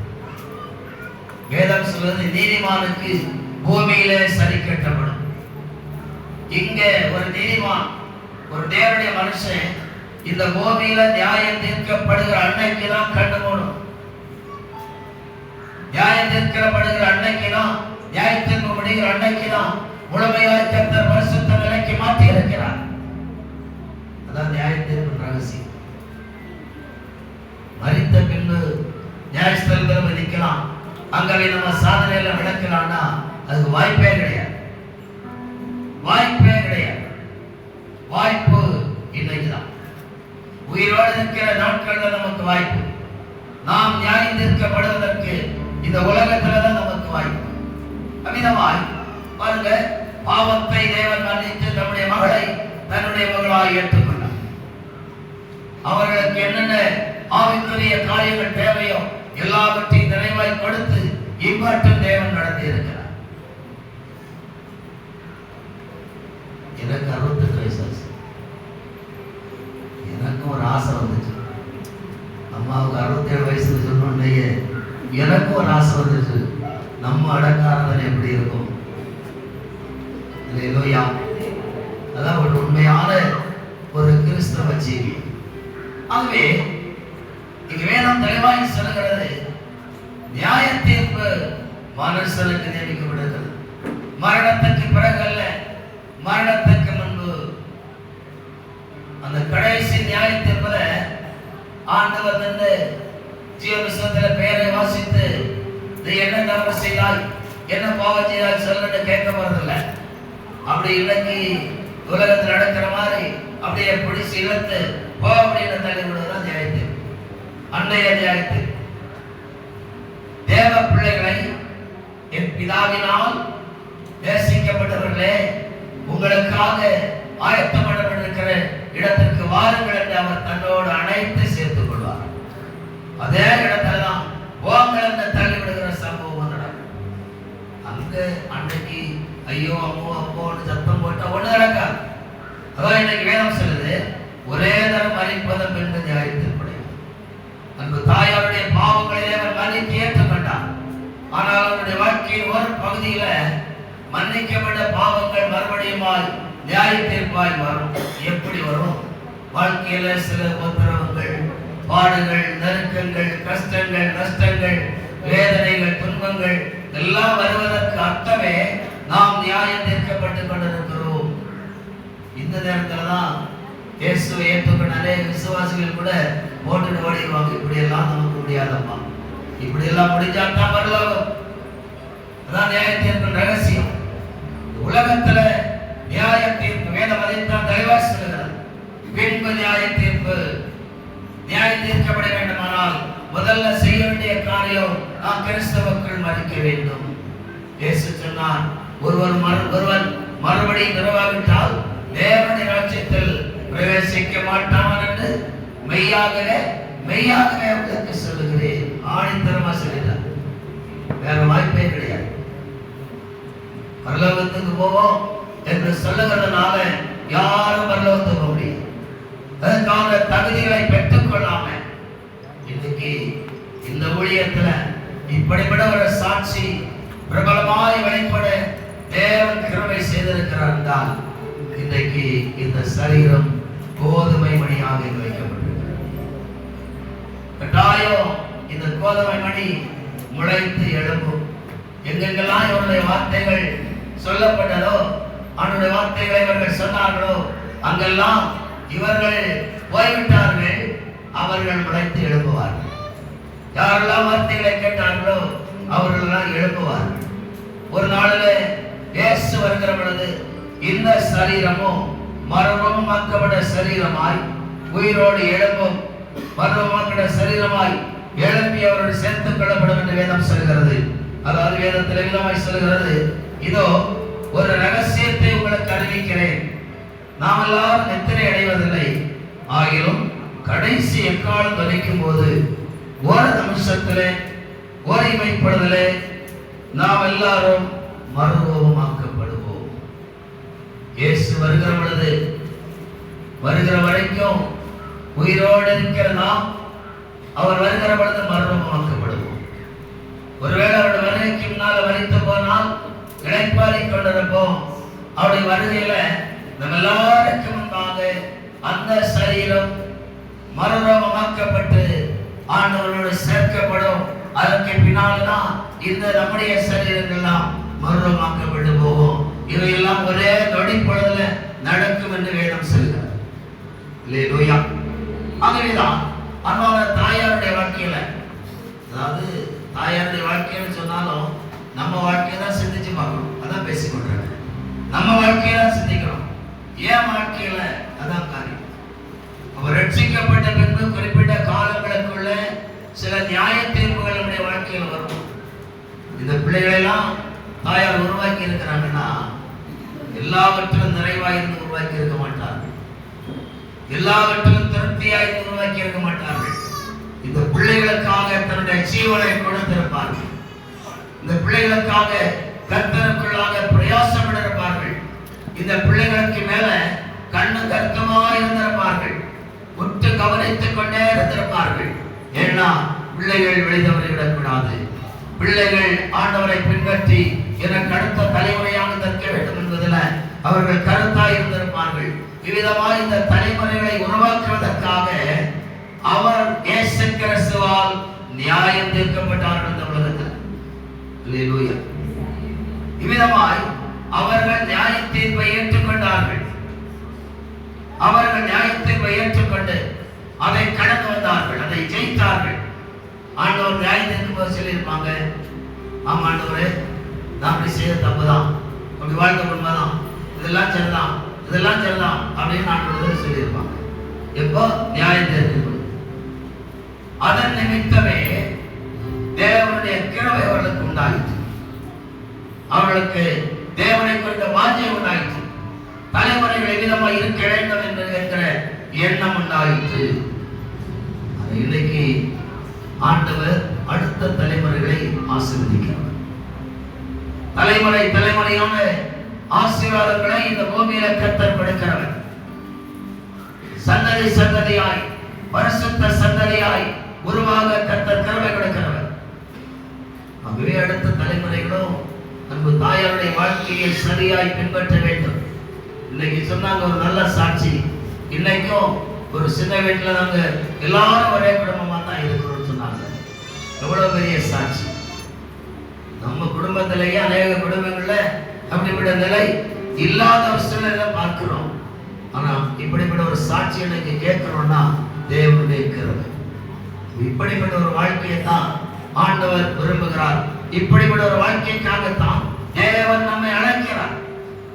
ஏதோ வந்தோம், ஆராதித்தோம், ரட்சிக்கப்பட்டோம், ஞானஸ்நானம் பெற்றோம், இது என்ன வரும், மேலே இருந்து என்ன வரும், கீழே இருந்து என்ன வரும், என்ன ஆஸ்தி ஐஸ்வர்யம், என்ன சம்பாதிக்கலாம், என்ன சேர்க்கலாம், அப்படி அல்ல. இயேசு கிறிஸ்துவுக்குள்ளாய் மாற்றப்பட்டுவிட்டோம். இது இயேசுதான் நமக்கு எல்லாமே. வேதம் சொல்கிற முதலாவது தேவனுடைய ராஜ்யத்தையும் அவருடைய நீதியை தேடுங்கள், அப்பொழுது இவைகளெல்லாம் உங்களுக்கு கூட கொடுக்கப்படும். முதல்ல செய்ய வேண்டிய காரியம் இயேசுவுக்காய் வாழ்கிற வாழ்க்கை. இயேசுவுக்காய் நான் எப்படி என்னை பரிசுத்தமாக்கிக் கொள்ள முடியும்? இயேசுவோடு கூட வாழ்வதற்கு நான் என்ன செய்ய வேண்டும்? இயேசு கிறிஸ்துவுடைய சத்தத்தை கேட்டு அதன்படி செய்வதற்கு நான் எப்படி வாழ வேண்டும் என்கிற ஒரு வாழ்க்கை தான் இன்னைக்கு நமக்கு மிக முக்கியமாயிருக்கிறது.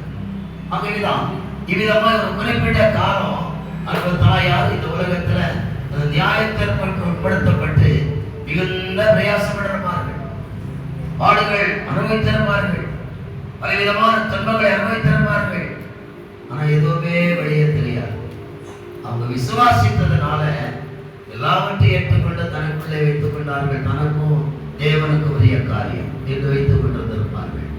ஆனால் ஏற்ற வேளை வந்த பொழுது ஆண்டவர் தலைமுறைகளை நடத்த ஆரம்பித்தார். தலைமுறைகளை ஆசீர்வதிக்க ஆரம்பித்தார். தலைமுறைகளோடு வாழ தேவன் கிருபை செய்தார். அதனால இந்த தலைமுறைக்கு ஒரு நன்மை என்ன தெரியுமா? வேதம் தெளிவாய் சொல்கிறது, அவன் செய்வது எல்லாம் பாக்கியம். இவங்க செய்தது வாய்த்ததோ வாய்க்கவில்லையோ தெரியாது, ஆனா இவர்கள் செய்வதெல்லாம் வாய்க்கும். அதான் வேதம் சொல்லுது. அந்த நிலைக்கு தேவன் அடுத்த தலைமுறையை உருவாக்கி விட்டதுனால அன்பு தாயாருக்கு வந்த நியாய தீர்ப்புகள் இனி இந்த தலைமுறைக்கு வரப்போகிறது இல்லை. இயேசுவை பின்பற்றி வாழ்கிறவர்கள் மாறாக இவர்கள் தாயாரை பின்பற்றி அவர்கள் நடந்த வழியில இயேசுவோடு வாழ்கிற வாழ்க்கையை இன்னும் தக்க வைத்துக் கொள்வார்கள் என்று சொன்னால் இவர்கள் செய்கிற எல்லாமே வாழ்க்கை என்று வேதம் சொல்கிறார். தங்கள் வாழ்க்கைக்காக தங்கள் எதிர்காலத்துக்காக என்ன முயற்சி பண்ணுகிறார்களோ கர்த்தர் முன்பட்டு அந்த குடும்பங்களை கர்த்தர் ஆசீர்வதிக்க முடியும். அதுக்காக ஒரு பெரிய குபேரனா இருந்தா தான் அந்த உலகத்துல வாழ்க்கை. அப்படி கிடையாது, ஒண்ணுமே தேவை கிடையாது. இயேசு மட்டும் போதும். உலகத்தில் இருக்கிற எதுவுமே நமக்கு வாழ்க்கைக்கு தேவையில்லை, இயேசு மட்டும் போதும் அப்படின்னு இந்த தாயார் நினைச்சதுனால்தான் இன்னைக்கு இந்த தலைமுறைகள் இவ்விதமாக இருக்கிறது. ஒரு மகனை ஊழியத்திற்காக கர்த்தர் அழைத்திருக்கிறார் என்றால் அது சாதாரண ஒரு காரியம் அல்ல. இன்னைக்கு பொதுவாக குடும்பங்கள்ல யாரை ஊழியத்திற்கு கொடுப்பாங்கன்னா கை ஒடிஞ்சது, கால் ஒடிஞ்சது, இப்படிதான் கொடுப்பாங்க. ஆனால் 4 பிள்ளைகள், பிரகாத்தரமான பிள்ளைகளை ஒரு பிள்ளைய கர்த்தர் கண்டு கொடுத்திருக்கிறார் சொன்னால் அதுவும் தேவன் அவர்களுக்கு கொடுத்த ஒரு பெரிய கிருபை. அல்லேலூயா, அல்லேலூயா. அதுதான் வேதம் சொல்லுகிறது, இந்த உலகத்துல பிறந்த ஒவ்வொரு மனிதனுக்கும் ஒரு மரணம் மரணம் இருக்கிறது, கிறிஸ்துவுக்குள்ளான ஒரு மரணம். இந்த கிறிஸ்துவுக்குள்ளாய் மரிக்கிறவர்கள் இயேசு கிறிஸ்துவின் நிமித்தமாய், அவரை ஏற்றுக்கொண்ட நிமித்தமாய், அவருடைய வாழ்க்கை அவர் காண்பித்த பாதையை பின்பற்றுகிற நிமித்தமாய் இந்த உலகத்தில் அவர்கள் அநேக பாடுகளை ஏற்றுக்கொள்ள வேண்டும், அனுபவிக்க வேண்டும். இந்த உலகத்தில் அவர்கள் நியாயம் தீர்க்கப்பட வேண்டும். என்றைக்கு நியாயம் தீர்ப்பு முடிகிறதோ அன்றைக்கு அவர்களை தேவன் முழுமையாய் பூர்ண பரிசுத்தப்படுத்தி இருப்பார். அன்றைக்கு அவர்களை அவருடைய சமூகத்திலே சேர்த்திருப்பார். அதுக்கு மேல தனிமை கிடையாது. அடுத்த தடமாற்றம் வந்துடும். அதனால எப்போ இந்த காரியங்கள் ஒரு மனுஷனுடைய வாழ்க்கையில நிறைவேறுகிறதோ அன்றைக்கு தேவ சமூகத்துல இளைப்பாறை கொண்டிருக்கும்படிக்கு வேதம் சொல்கிறது. இது இவர்களுக்கு பசி இல்லை, இது இவர்களுக்கு பட்டினி இல்லை, இது இவர்களுக்கு வேதனை இல்லை, இது இவர்களுக்கு துக்கம் இல்லை, துன்பம் இல்லை, துயரம் இல்லை.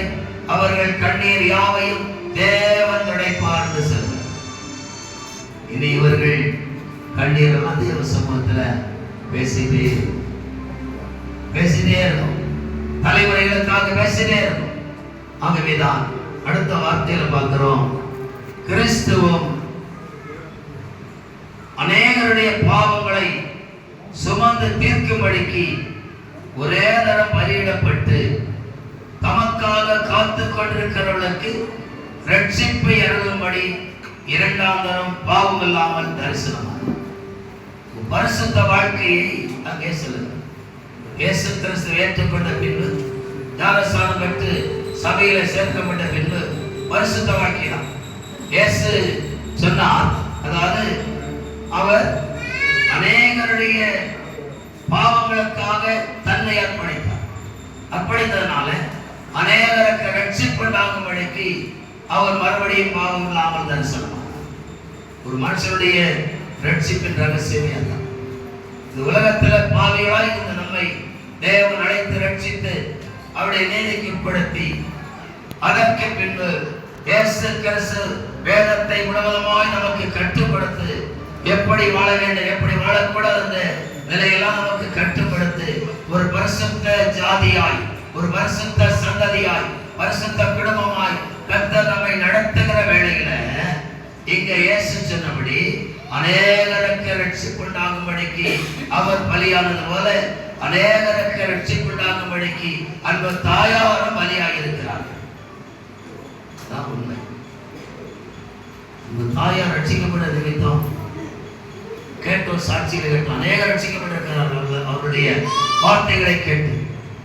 அவர்கள் மூலமா இயேசுவை கண்டு கொண்டு அநேக ரட்சிக்கப்பட்டிருக்கிறார்கள். வார்த்தையை சொன்னாங்க, இயேசுவை பிரதிபலித்தார்கள். ஒன்று குறைந்தல் அதான் வாசிக்கிறோம். அந்த சாயலாகத்தானே நாம் மர்மமாக்கப்படுகிறோம். இயேசு வருகிற பொழுது நம்முடைய சரீரம் மர்மமாக வேண்டுமானால் இன்னைக்கு இந்த உலகத்துல வாழ்கிற நாட்களில் அந்த சாயலை நாம் தெரிந்து கொள்ள வேண்டும். மர்ம சாயலை தெரிந்து கொள்ள வேண்டும்.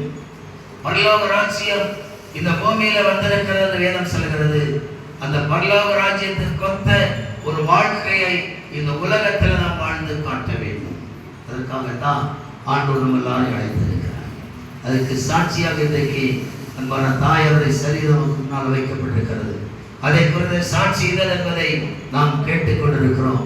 தேவராயர் கர்த்தர் அந்த சாட்சிகளை இன்றைக்கு விளங்கப்பட்டுக் கொண்டிருக்கிறார்.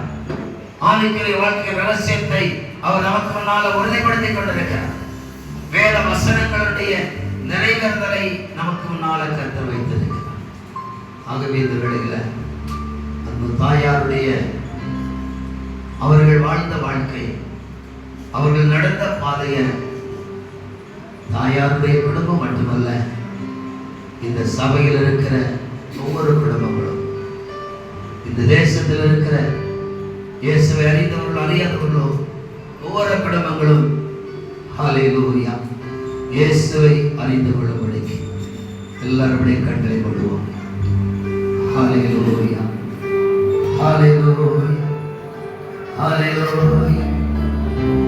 இயேசு சிலுவையில மரித்த நிகழ்வை தன்னுடைய வாழ்க்கையில வாழ்ந்த நிறைவேற இருக்கிற அன்பு தாயாருடைய சரீரத்தை நாம் பார்த்துக் கொண்டிருக்கிறோம். ஹல்லேலூயா ஒரு நாள் இவ்விதமான சூழ்நிலையில நாம் நிற்க வேண்டிய சூழ்நிலை இருக்கிறது. இவ்விதமான அனுபவத்துல நாம வைக்கப்பட வேண்டிய அனுபவம் இருக்கிறது.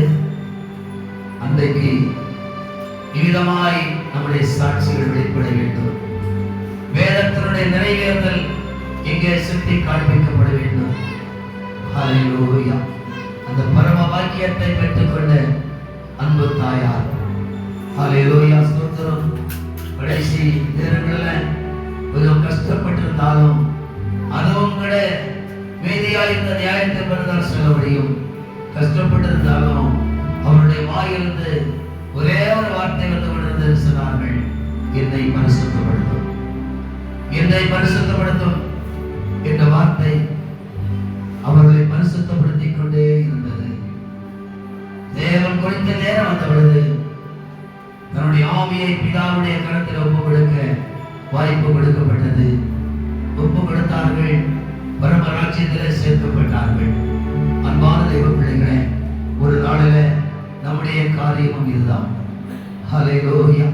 இன்றைக்கு நாம் உயிரோடு இருந்து இவைகளை பார்த்து கொண்டிருக்கிறோம். ஒரு நாளில உயிரற்ற ஒரு சரீரமாய், ஹல்லேலூயா, நம்மை குறித்த ஒரு சாட்சி வெளிப்படுவதற்கு தேவன் நம்மையும் ஒரு முகாந்தரமாய் மாற்ற வேண்டும். ஹல்லேலூயா. தலைமுறைகளை முகாந்தரமாய் மாற்ற வேண்டும்.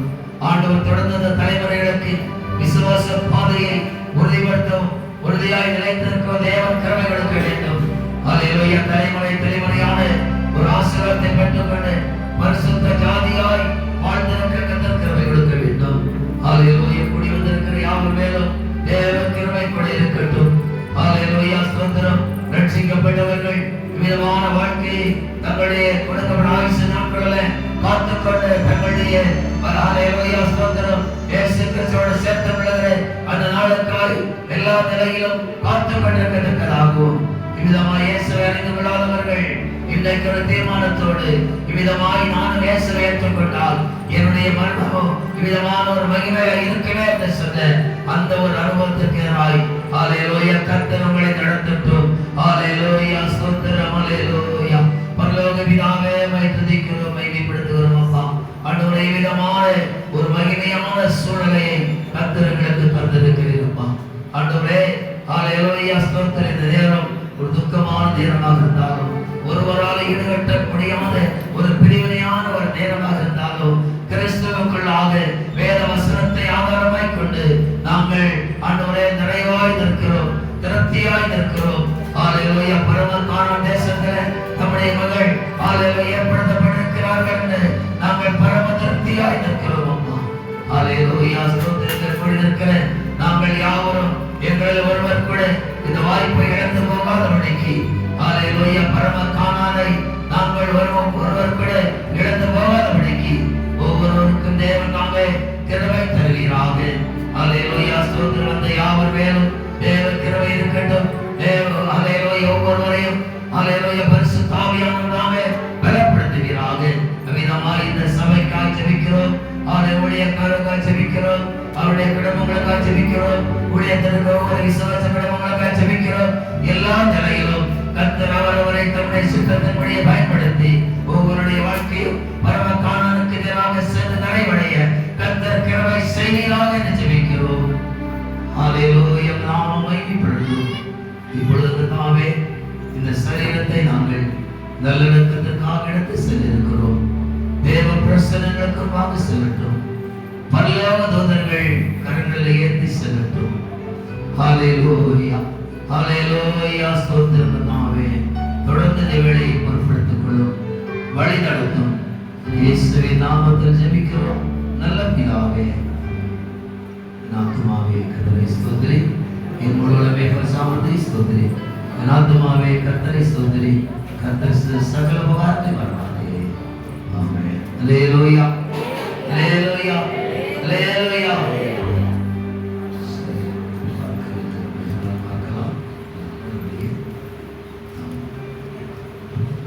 பார்க்கிறவங்க பார்த்து நாம் சரீரத்தின் நல்லடக்கத்திற்கு போகிறோம்.